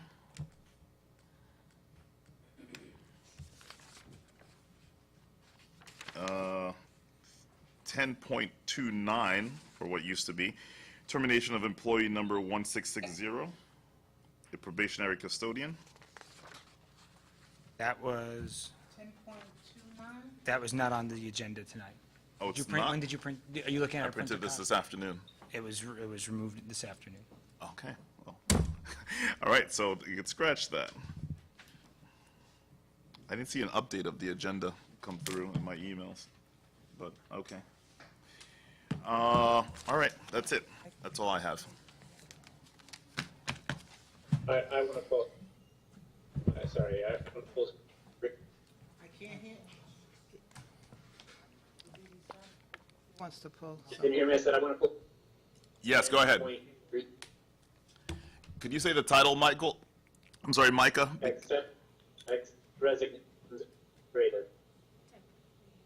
What was that? Oh, there's nobody in there. 10.3, that was the administrative, that there's no. Yeah, there's no, that was empty. The administrative, empty, Micah. I can't hear you. What? That's it. That's empty. There's no resolution in there. I know. So what part of it? it said there's no resolution in there. It said there was no people there. It's on every agenda. It's still listed on the agenda. Yeah, but there's It's a no one in there. placeholder. It's a placeholder, we have it on every agenda.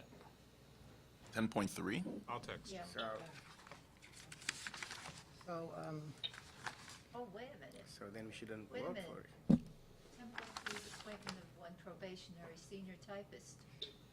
no, I think he was talking. No, accepts resignations, administrative? Administrative. Talking 10.2. I have it as 10.3.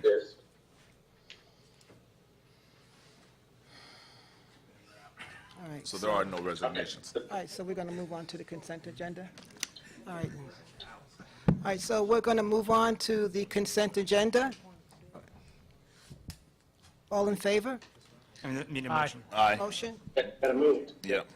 Trustee Miko made the motion. Motion? Second? Trustee Zamor, second. All those in favor? All in favor? Aye. Aye. Opposed? Abstain? Motion carries. Okay. So we'll start with Resolution 8.2, authorization to enter into an agreement with parent liaisons. We need a motion to put it on the floor for discussion. Motion. Trustee Zamor, Second. Trustee Jaros. Discussion. Discussion? Discussion, yes. So, as customary, we break it down where we have all the individuals that are being appointed. In this case, it is not. And as I recognize that there is a board member's relative, close relative, spouse that is on here, I believe that board member is going to need to recuse himself. But he doesn't have to recuse himself on the other votes. So to afford him the opportunity to vote for the other ones, I recommend that we remove or we create new item numbers for each of the individuals on the parent liaison list to be employed. Why? Because it's customary that we do that. I mean, we have, under HR, everyone individually, probationary appointments from 10.15 all the way down to 10.35 are individual names. Why are we not doing it with that is the question. Because these, Excuse me. Thank you. Bless you. these appointments are for different jobs. Not necessarily. Yes, special ed teacher, English teacher. Some of them, yes, but some of them are custodians, some of our typists, and they don't just group all the typists and group all the custodians. We list every single typist, every single custodian, every single position. So that's what's customary, that's what we do. Or, in this particular case, if let's say board members have a problem with, let's say, one individual or two, then they have to vote down the entire group rather than, This is to give the opportunity to the board member to be able to vote on the others That's correct. and accept on the one that is, and that's fine. I think we can remove that and have, and vote on the others, so the board member could vote on all the Right, so- others. And, then, All right, we're going Can I to, say something? sure. Can I say something? yes. Is that yes to me? Yes. Yes. Thank you. Okay. 8.4. Two things. First of all, it's the administration of how the items get put in. So there's reasons that everyone thinks the vote fail, sorry, they might think the vote fail as a whole, that's up to, and I understand what you're saying, and maybe Trustee Russo wants to vote, but that's really up to, I can pull the whole thing, put out, it's up to that. Micah, you broke up a lot, and I don't know about understand anybody what else. he's saying. Okay, what is he saying? It gives Russo, Trustee Russo, opportunity to vote on. All the On the others, which is what I originally said. Okay. Right. All right, so how are we going to do this Oh, resolution? I was, It'll be- okay. No, that's not what he was saying.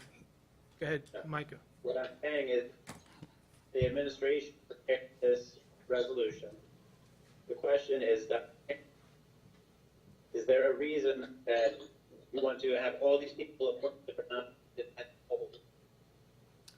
I Dr. could- BC, Dr. BC prepared the resolution, so I'll ask. her Oh, to- yeah, so why did you group them together? Yes, I honestly believe that instead of doing one after the other, after the other, after the other, I put them together, and then you can vote on all of them at one point in time. But that's why we have a consent agenda, so you could list them, like, for example, we have 10.15, 16, 17, 18, 19, 2. Those are all positions, some of them could be the same, but we list them individually. If a board member has an issue with one, we can pull that particular person, but not pull the entire category of jobs. Okay, but what I was thinking was the fact that they're all doing, similar jobs, so you just put everybody on the same tab, and then you voted for them. So, but Right, but if there's an issue with a particular person, also I would recommend that in the future we don't do that. We Right. list it out so that we don't come down to this anymore. If someone has to recuse themselves for a reason, so if I did work with somebody for a reason, I have to recuse myself, then I have to recuse myself from voting for everybody else as well. So that would be unfair to me to have to recuse myself from everybody just because it's grouped. right, and I take your recommendation moving forward. Thank you. So how do we take care of it from now, Rick? Just two If it's the will of the board to do them individually, just in the interest of time, I will take we could take an individual vote, and I will add resolutions for those individuals when we put the minutes together, that they'll have actual formal resolutions, but what I'll do, I'll make notes in my notes here, motion second for each individual person, or however you guys want to group it. Can we do a new connection? Disconnect and Micah, May I say something? Micah, do you have your cell phone near you? Do you have your cell phone near you? Oh. Because what we can do, sometimes the audio comes across better on a landline or on a wired line. So we can have the video up there and mute his audio up there and bring his audio through on a cell phone. The camera's picking up noise, so it cuts in, putting noise through on his side as opposed to him allowing his connection to go in. Is he calling back? Redial and see if the connection is better. What I was saying, Okay, does it sound better? Yes. Yeah. Yes. Okay. All I was saying is, I just wanted to get, No. I'm getting an echo. So can we use? Micah, can I call you on your cell phone? That's fine. All right, stay with the video there, and I'm going to call you on your cell phone. Can you mute? And then mute your sound on your end, and you mute his sound over here.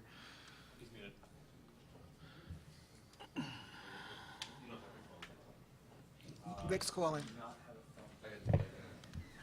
what I was saying was, we only need two resolutions, in fact, removing this one particular vote, and then voting on all others together at the same time, You know, without doing it individually for each one. We could do it that way.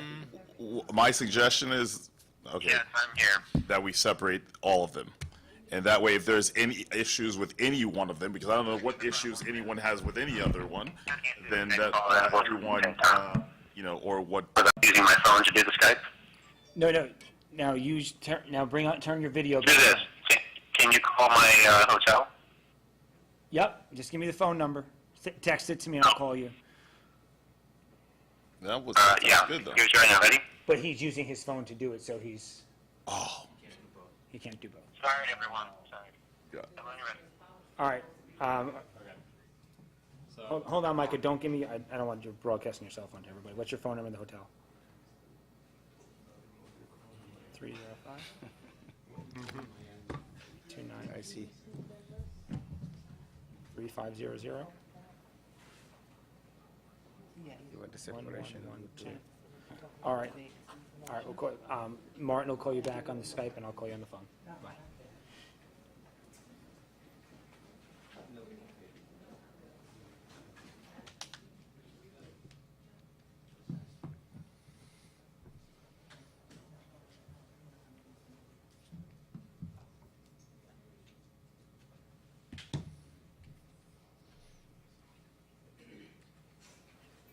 Hi, can I have room 1112, please?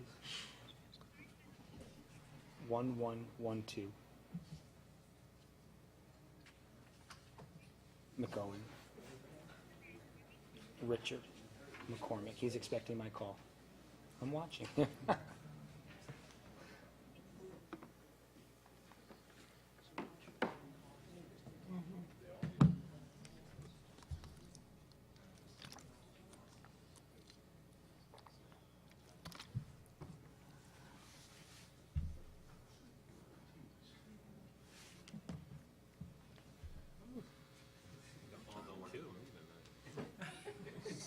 I guess she's staying.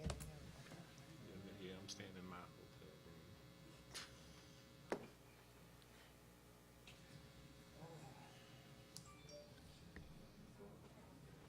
I'm on hold. At the hotel? Yeah.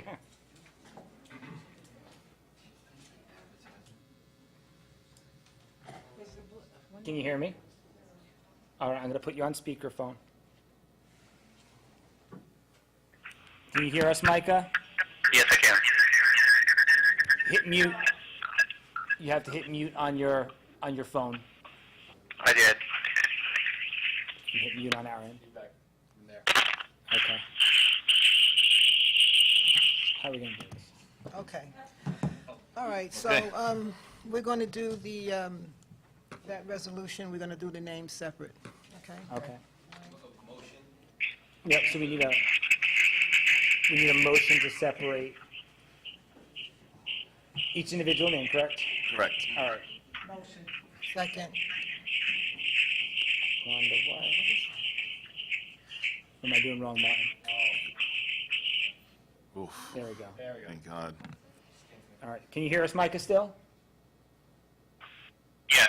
Okay. Okay, perfect. There we go. We're good. All right. So we have a motion on the floor to separate the individual names out. We have a motion from Wanda and a second from Mr. Zamor. Fine. Second was. Oh, I'm sorry.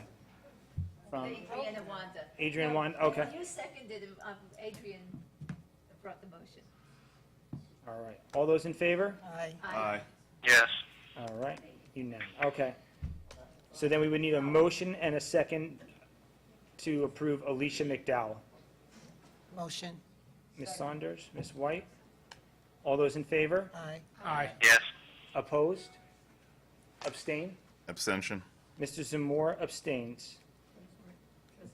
And trustee Jaros abstains.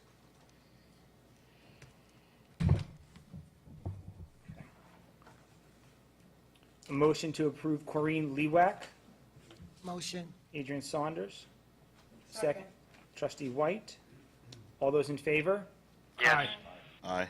Opposed? Abstain? Motion carries. Jaquita Bellamy, motion. Motion. Trustee Saunders. Second. Trustee Ning. All those in favor? Aye. Aye. Aye. Yes.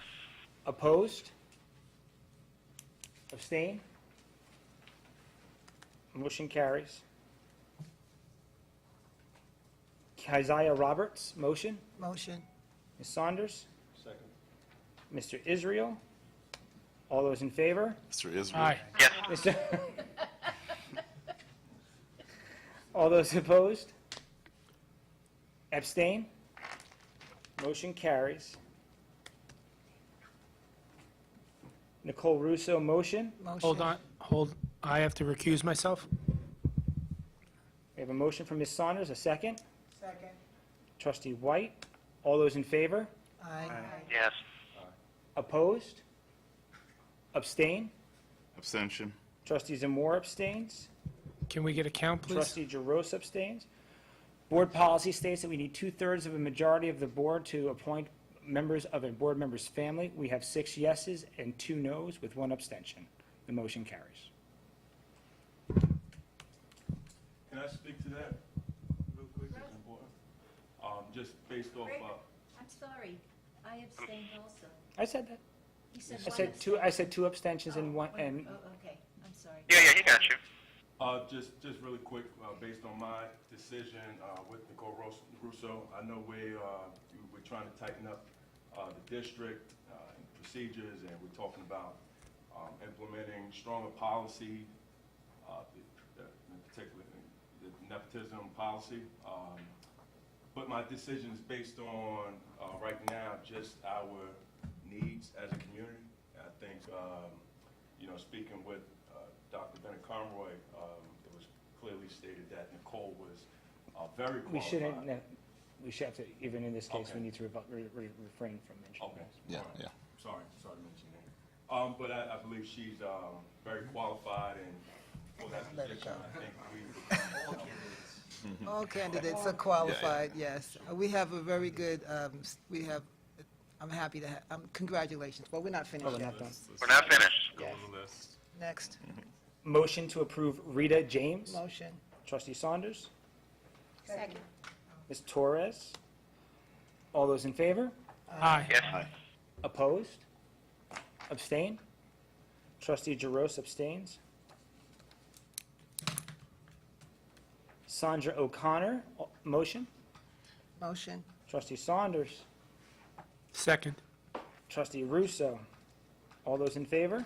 Aye. Yes. Opposed? Abstain? Motion carries. Sherry Aline. Motion. Trustee Saunders. Second. Trustee Russo. All those in favor? Aye. Yes. Aye. Opposed? Abstain? Motion carries. That concludes that part of the meeting, that part. All right. Congratulations, ladies. Congratulations. Congratulations.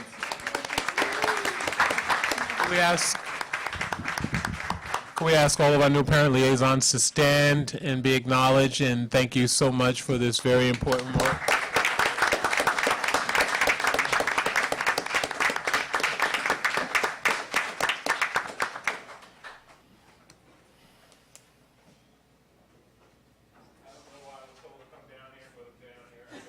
Dr. DC is.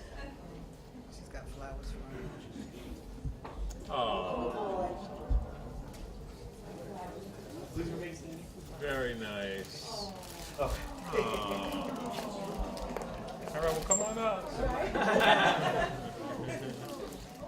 Welcome aboard. I'm departed, thank you.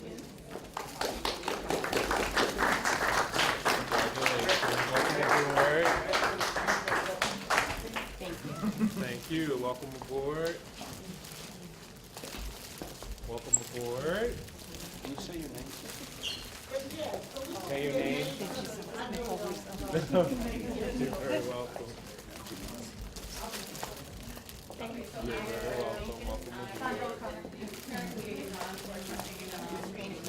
aboard. You're very welcome. Congratulations.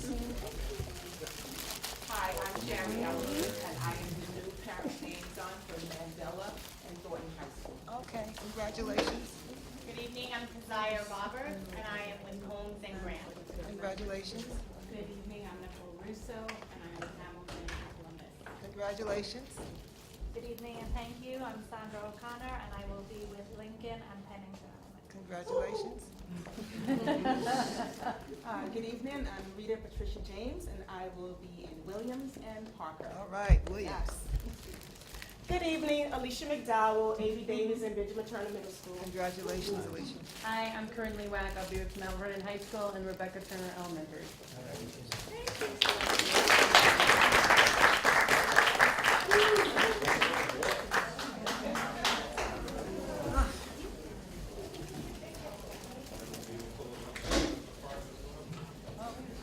Lunch monitors. I'm sorry? We have a bunch of lunch monitors. Are we pulling those too? We should. If Did you pull That those? wasn't one of the ones you said. no, I mean, I didn't pull that, but if you'd like to, I mean, I think it's good practice. I think we're good. I was just making a mistake. Okay. All right, so what else?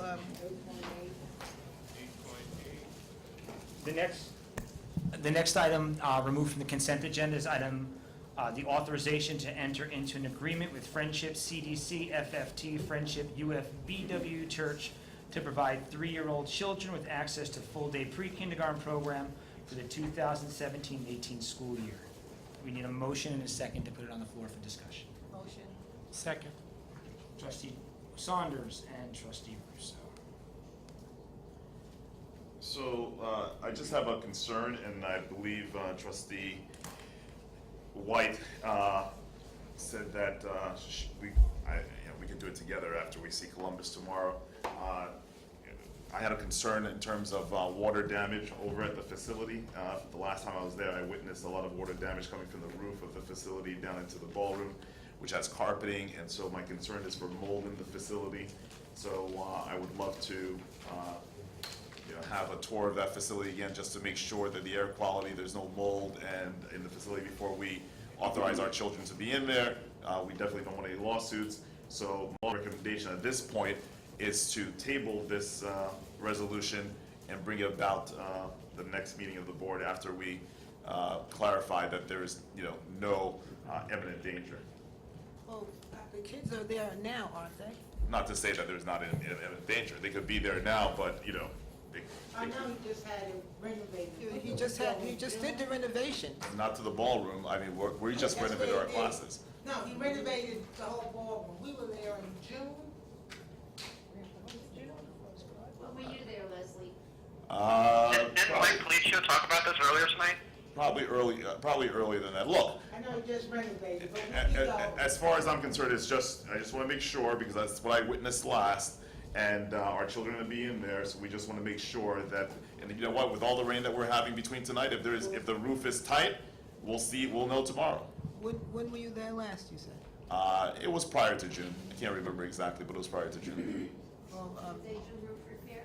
I think Mr. Alicio, can you answer I that? just know they renovated the ballroom. The whole ballroom was brand new, so I'm assuming, I can't assume. Right, Like I right. told you before, we can go there tomorrow. Right, and check. Check it out. Absolutely. But it is renovated. Yeah, But and he then did he renovate did the And he did bottom all the floors rooms downstairs. Not all of them, but. Did the rooms downstairs. Yeah, because it was a pretty extensive ceiling with extensive water damage. So we'll take a look, and if it's so, I just want to make sure that there's no mold, there's no air quality deficiencies, so on and so forth. Didn't Mike Policio speak to this earlier tonight? Oh, did I miss? Didn't he talk about this? Not to know. Not to his knowledge, he didn't know about that area in particular. I mean, you can speak for yourselves. Okay, well, yeah, I mean, if we have nobody in the district that can confirm it's okay, then yeah, we should check it. So we at this particular point, we don't have any obligation. Please use your microphone. I can't hear you if you don't use your mic.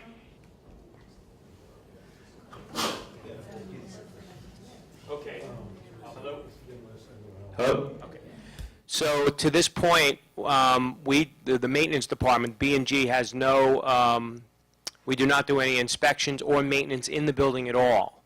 We can, if the superintendent so desires, we'll inspect the building for whatever, but I believe air quality tests and everything, whose responsibility would that be? Is Dr. the BC question. manages that grant. Do you know that the state has done their review there? But according to what Bishop Edwards said, he has his paperwork on it being reviewed and passed. So when I went to them, I looked at the room, everything was done to the best of my ability. It's state-of-the-art room, but I cannot say, well, I've seen the paperwork saying that it was passed, but he said it was passed. But the rooms are nicely done and have all new furniture and all of that. So, I mean, they can go and look at it and test it if they want it. But what I'm saying is that the kids are there, and there's no harm in going there to look at it, but the kids are there, and I mean, business has to go on. This is their second year, I mean, almost their second year. Exactly. Exactly. In that building. So, Well, look, Mr. Policio, as you said, you don't have extensive knowledge of the building and what repairs have been done, air quality tests, so on and so forth. I mean, how could we not do this and have our children in there is the question, really. And so, I mean, it's up to the But board. I said, Leslie, we can go tomorrow. That's why I say, so in the meantime, I suggest we table this. If I may, just one more thing, like any of these spaces, like Lady of Victory, B&G has no responsibility. B&G has no responsibility for those outside spaces. We don't inspect them, we don't maintain them. I believe that's just contractual between that facility and the district. And I think we should have some level of inspection at the facilities. But we do downstairs, where the children are. Right, that could be one part, but if there's air quality issues in the entire building, it is because OCFS are the ones who come in and inspect that building, because that's the umbrella that Friendship is under.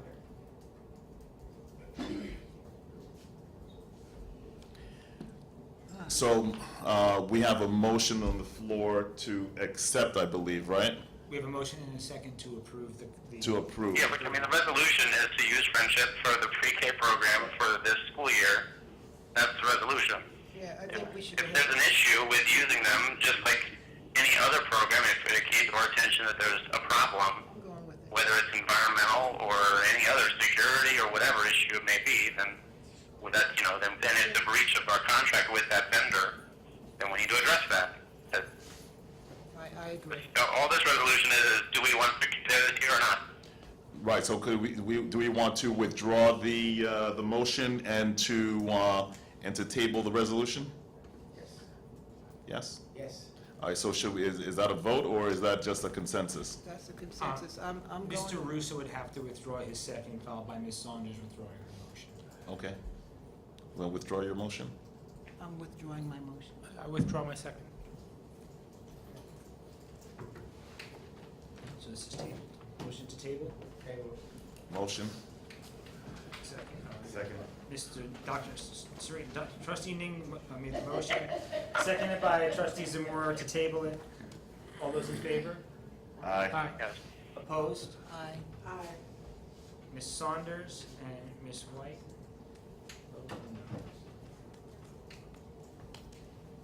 Motion carries. The motion is tabled. Tomorrow Columbus is at 8:30. Trustee White, you want to do this at 8? Oh, go to Friendship Day? Right, the facility subcommittee, the earliest I believe you said was 8:30, no? I couldn't make it, but so you want me to be part of that? Absolutely. Okay. Hold Or on. maybe we start at 8:30 at Wait, Friendship. wait, let me just look at This should be real easy. Yeah, Yeah. so either it's wet or it's not. 8 it is. 8 it is. Yeah. So could you make provisions with the facility to be there? Well, I mean, it's Well, open? It's 11:15 at night, I don't know. No, but I'm saying, are our kids there at 8 anyway? I believe So it's so. open anyway? Children are there. Okay, so it's open, Yeah, okay. So we're meeting Next. at Friendship at 8? At 8. Next Okay. resolution? The termination of employee number 1000/ number 10390.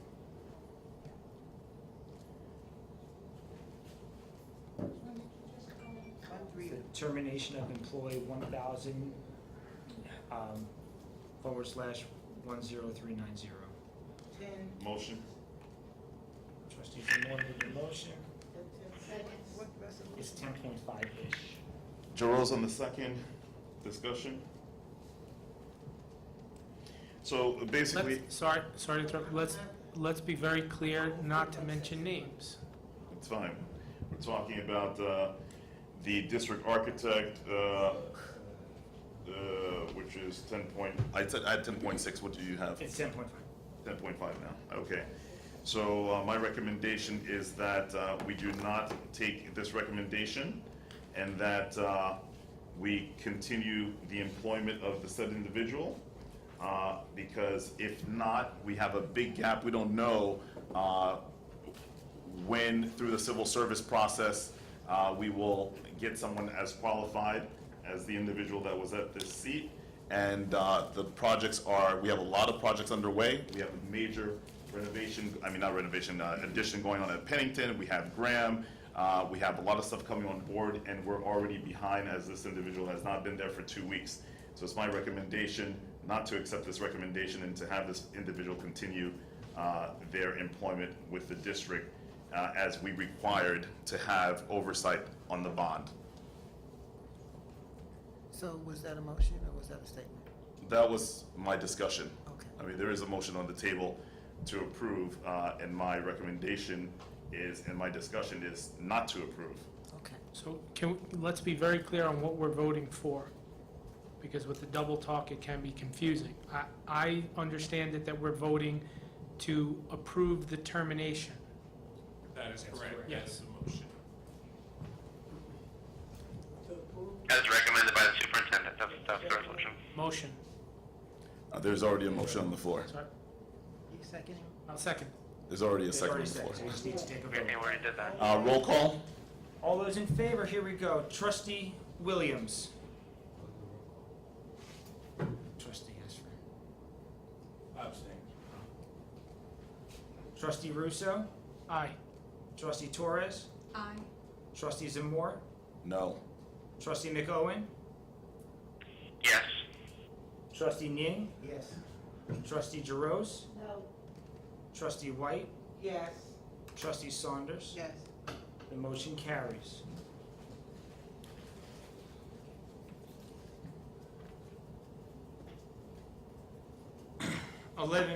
Resolution 11.1, approval of change order for Peter A. Camilli and Sons, change order number 1 for Graham Elementary School Science Room renovations, SCD number 66090001000915.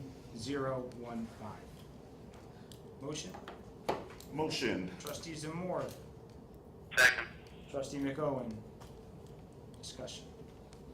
Discussion. I am not familiar with this change order, so Mr. Palicio or Mr. Silver, if you may explain, because I've seen a lot of change orders for Graham Elementary School Science Room.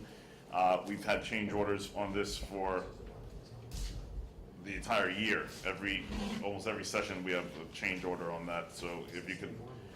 This is the same change order that was at the last board meeting for Peter Camilli, and it was tabled at that time. And if you have in your board docs, I can tell you what took place here. There was new wood shelving requested by the district, repair to the walls caused by the owner's removal of marker boards, 2 additional marker boards. Owner requested change in window shade specifications to provide continuous fascia, revision in the window specification to provide second emergency escape window from the space. So these were on-site directed changes to the contractor, totaling $13,000. Okay, I'm satisfied. Anybody else? All right, we could go into the, All those in favor? Can I just add one thing? Ask one thing? So what is the status of this renovation of the overall project? The science room is completely finished. Thank you. All those in favor? Aye. Aye.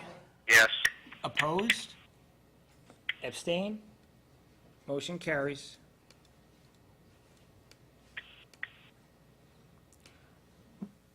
Is that it, all the resolutions? Nope, there's another one. I just have to hit save. Oh, I hit save. Come on. Thornton High School alterations. 11.2, Motion. approves Neram Inc. to change order number 1 for Thornton High School alterations, general construction contract number 1, SED number 66090001000317. Motion. Second.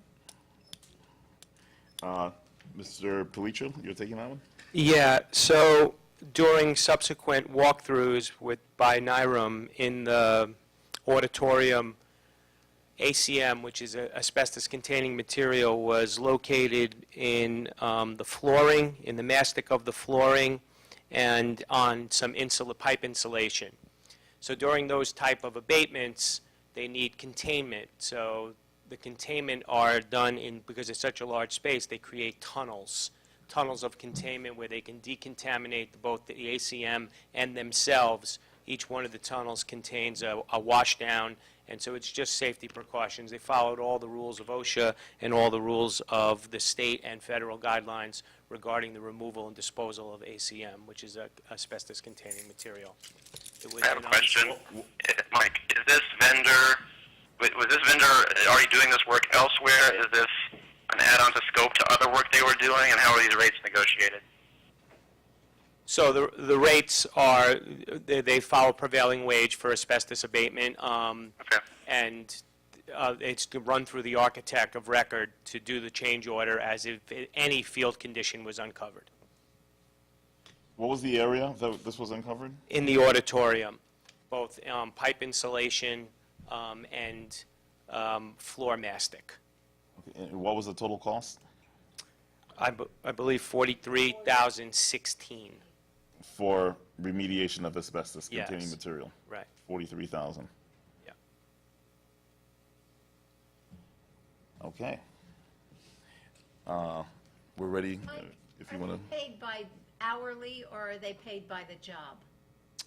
So they're under the New York State prevailing wage, so they are hourly employees, yeah. I don't like those kind of. Most of that stuff is done time and material, and so when we do asbestos in classrooms, they measure the square footage, and they give us a price, but during the field operation, if they uncover some additional asbestos, then a change order is always implied. It's good work if you can get it, that's for sure. For sure. Anything else, sir? That's it. I think that answers the question. Is that, Mr. Zamora, are you I'm satisfied? satisfied, yeah. Okay. Thank you. So we have a motion on the floor. Well, it's very important, especially when it comes to asbestos abatement, that people recognize in the district that it's very costly.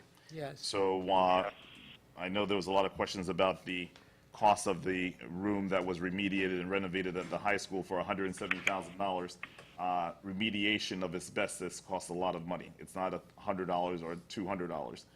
So here are some mastic and some pipe insulation that was $43,000. So you could imagine abating an entire ceiling, floors, walls in a particular room. All right, thank you, Mr. Palicho. We're ready for a vote. All those in favor? Aye. Yes. Opposed?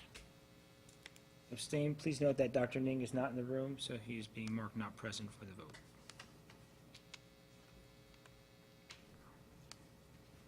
All right, 13.1, authorizes an agreement with Focus Media. Motion. Trustee McOwen made a motion, second by Trustee Droz. Okay. Did we get a second? Yeah, we have a second. Yep. Okay.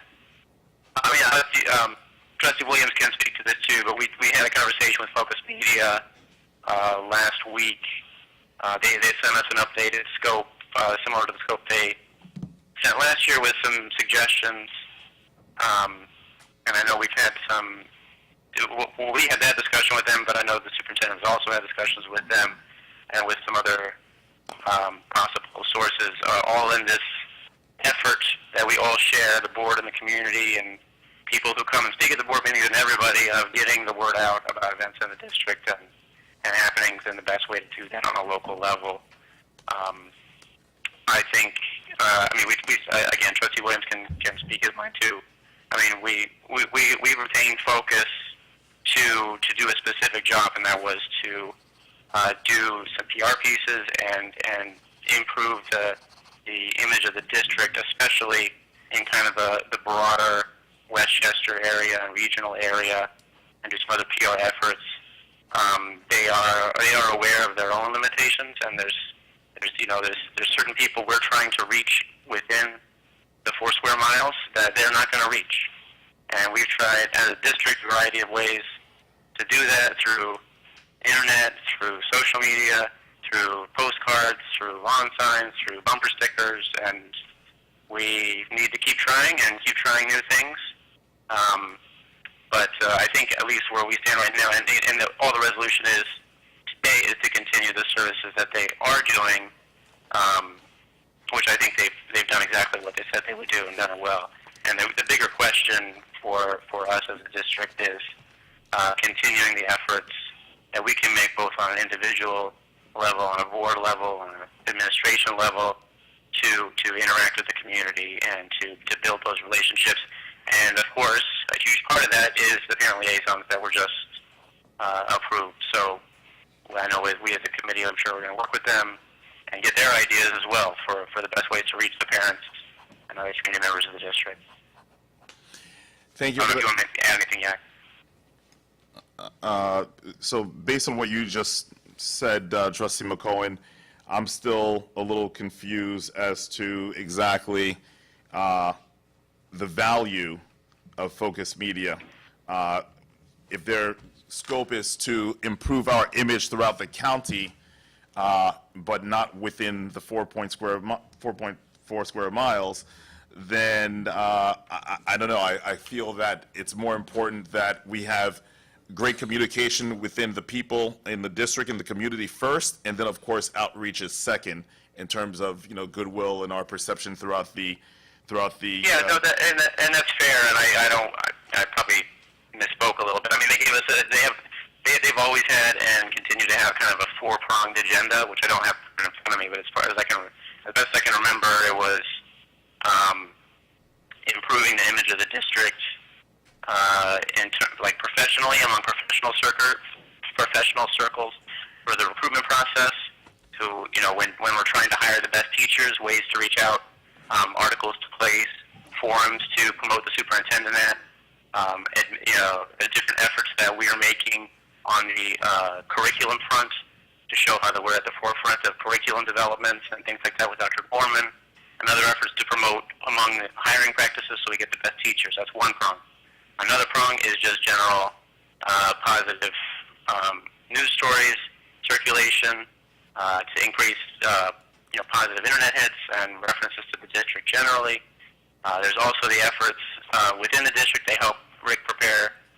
Rick can speak to this better than I can, obviously, but I understand they help prepare a lot of the postcards, the flyers, the backpack handouts, those kind of things that go to students and go to households. And there was one other thing, which is social media. I don't remember. It's not in front of me. But Rick, that's what they work with you, much more often than I talk to them, right? Is there have they provided any documentation in which to measure their performance so that the board could take a look at it to see where we were, where they got us the first year, what they proposed to do for us the second year? How do we measure their performance, just aside from what you're telling us or Rick's experience with them? Because from the complaints I get from the community, and I have as well, is that, and I'm very involved, as you know, is that I really don't see it. And so there is an intangible here that I'd love to put my hands on, and so if we could, maybe we could table this again until we get a report from them to see exactly if they can put together a report for us so that we could see measurable, actions that they've taken. Well, that's why I said, Rick, Rick, do you want to, how many articles have they prepared for us and stuff that they helped out with? You want to discuss this? I believe the superintendent, so on a monthly, Mike, I'm going to take your microphone away for a second. Okay? So on a monthly basis, as Focus Media works with us, we get a monthly list of all the hits that the district has had in local, regional, and national media. And you can see over the course of the last 3 years, as I believe they've been engaged with us, the number of hits that we have each month goes up. It ebbs and flows, especially depending on what's going on here in the district. In fact, just this week, they were able to bring the Journal News in. Colleen Wilson from the Journal News has been working closely with us. The Journal News is doing an entire piece on our test score increases, especially at Benjamin Turner. We spent the better part of yesterday morning. Rebecca Turner. She's met with the principal, she met with staff members, she met with teachers, she met with district office staff. They bring FiOS News and News 12 in here on a regular basis, and you could see the result of those efforts almost weekly on our Facebook page and on our district website as we repurpose a lot of those materials to get them back out into the community so the community can see the stuff that's going on, not just the stuff that we're putting out there, but putting out there the third-party verification that the efforts that the district and the board are undertaking are both being fruitful, successful, and realized throughout the community. I think that they were instrumental in spearheading some of the promotional materials for both the 2016 and 2017 bond. We had a video produced through Focus Media that had over 30,000 hits on Facebook, and the second video, I think, had somewhere in the neighborhood of 22,000 hits. You can see our voter turnout has increased exponentially since Focus Media has joined our efforts. Our budgets, thanks to the efforts of the board, producing 0% budgets, but also through getting the message out. We've been doing at least 4 30,000-piece newsletters each year that go to every single house in Mount Vernon. In addition to that, they have produced a number of postcard mailings, and we continue to look for ways to refine those mailings to make them more appealing and more diverse to reach broader and broader spectrums. We, right. As Mike, I don't know if you could, we're also working with the post office more and more closely each time we do a mailing to ensure that the letters that get dropped off at the post office actually find their way home to people, as was not the case with that previous mailing. They have made inroads. I know that they brought Miss Gayon. They got NPR in here. NPR, National Public Radio, did an entire piece last year on the services that Miss Gayon had brought into the district for special needs students. I forget the title, though. You know what I'm talking about, though. What was it? Oh, it was CBS Radio. I'm sorry, yes. So they provide a lot of windows to opportunities for media and outreach that we might not be available to, that would not be available on our own to reach out to those audiences. I think Dr. Hamilton even spoke recently about the number of teachers applying to our district, and that's really the key. You know, while we focus on getting the message out here around Mount Vernon, which I think we're doing better. Can it get better? Absolutely, but I think we're doing a good job. But I think Ms. Kapusky and Dr. Hamilton spoke at the last board meeting that we have seen more and more people applying for vacancies here in Mount Vernon, which is a testament that people want to come here. So somehow the messages of the stuff that's going on here in Mount Vernon, the accomplishments that we're making, the strides we're making in test scores, it's really getting out there to that larger audience, which I think has even been a goal that you've talked about in terms of making sure that we're not just operating here in a vacuum, that people outside of Mount Vernon are well aware of the accomplishments and the stuff taking place here. And there's always room for growth. I've been working quite extensively with Glendon. We're trying to repurpose some of our other stuff. Some of the items you brought up last time in the TV station is not under the purview of Focus Media. Dr. Hamilton has assigned that to me at this point to start making inroads there and improving the quality and the type of content on there. And we've been working with Glendon to do more video news releases. And one of our primary account representatives from Focus Media was a former TV anchor and news reporter, one of those one-stop shops. She had the camera, she did the interview, she did the editing, she took it back, she produced it, and then she was the anchor on the TV news show.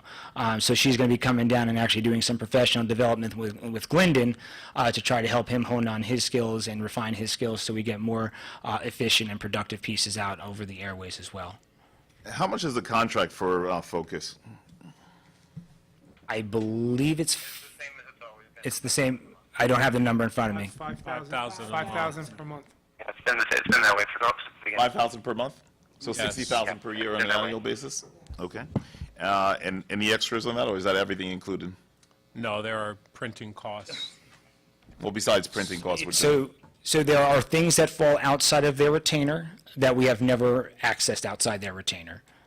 They don't post to social media. We take care of that in-house. So anything, just as with the Ingram & Smith contract, there's billable things attached to it that to date we have not used. The only other cost associated with Focus Media would be our printing cost. That if we can't do it in-house, we send it to a print house, which just proves to be a lot easier because you send it to John's print shop and they have a mail house and they know our post office and the problems they're in, and they get it out for us. Sure. Well, again, without having some, and why don't we have a report from them, you know, especially if we're going to renew their contract, of all the things that they've done and documented? I'm surprised that we don't have that. Wasn't that the purpose of the committee, to meet with them? That was my understanding. So the board committee met with them for that purpose as a result of the last board meeting. Right, and they produced that documentation to your satisfaction? Well, I was in that conference with Focus Media, and they had spoke of their scope. Obviously, it was a conference, so we didn't get anything tangible. At least I didn't. You know, but the conversation was pretty much about, you know, how do we continue a contract, you know, obviously with a PR firm that's little, you know, kind of non-existent in Mount Vernon. And, you know, very good points, you know, but I think what we have to do moving forward is maybe not expanding that scope, but looking to do some grassroots, put in some grassroots efforts and, you know, tighten up on our end. What I do think Focus has I think they can potentially have a strong value outside of Mount Vernon with perception, you know, with all of the really good things that we're doing. But, you know, that really doesn't move the needle. But I think they do serve a great purpose. It's just we can't leave it on them to actually get it across effectively. And what I've proposed in the last confidential, maybe in my last mailing, maybe the last two, is that we augment those services with a grassroots effort by someone in the community who I have very high regard and I think has very good community relations that Focus Media may not meet, whose needs folks that they may never meet on the ground. Now, I know you've spoken about that for a while now. We've been having that conversation. So when do you plan to take action and make that recommendation? When I receive a proposal from that person, but some of the work has already happened. We spent quite a bit of time together this weekend. Okay. Yeah, because there's just some local opportunities that I don't think that the district really takes advantage of, including Black Westchester and including Mount Vernon Enquirer. Actually, the Mount Vernon Enquirer offered you, Mr. Superintendent, a free post. And I know to date you probably have not taken advantage of that. So yes, we have to use multiple methods of outreach in this community. And while Focus may have been doing a decent job in terms of perception throughout the district, so on and so forth, but the most important people to convince are the people right here, the voters, the citizens of this city. So on that, I will leave it up to the committee to really lead the way in terms of whether they feel that, well, I believe you have said that they've been doing a decent job, and Trustee Williams says that, I believe you're saying that they're okay for now. I think there's I'm being kind of new to the whole thing, but, I don't think their scope has changed, but I think it can be tightened. That's just my point of view. I think even with, this wonderful weekend that we had with Karen Mapp, and making sure that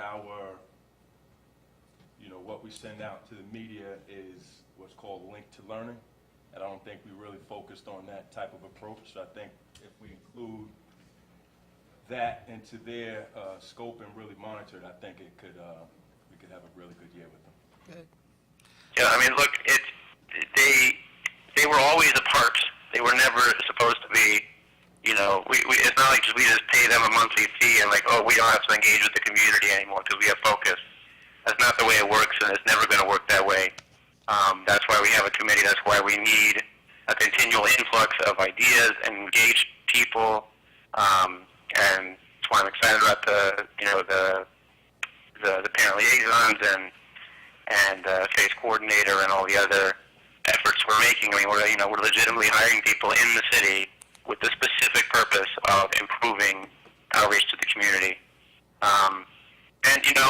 I think we've shown, generally as a board and as an administration over the past few years that, the community reciprocates. When you put out the effort to really go after them and show the community what we're doing, and the rollout of the bond presentations and all of the countless hours of overtime not paid overtime, that all the head administrators in the superintendent's office put through. I think that effort paid off, and we all saw it pay off.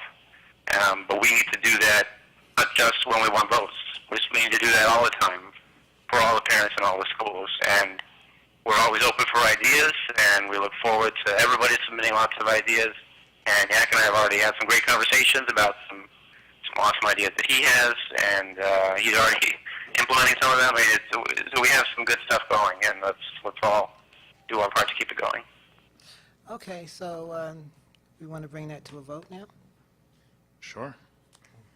We have a motion from Mr. McGowan, a second from Trustee Jaros. All those in favor? Aye. Aye. Yes. Opposed? Abstain? Abstain. Trustee Zamora abstains? Abstains? Motion carries. All right, so what else do we have?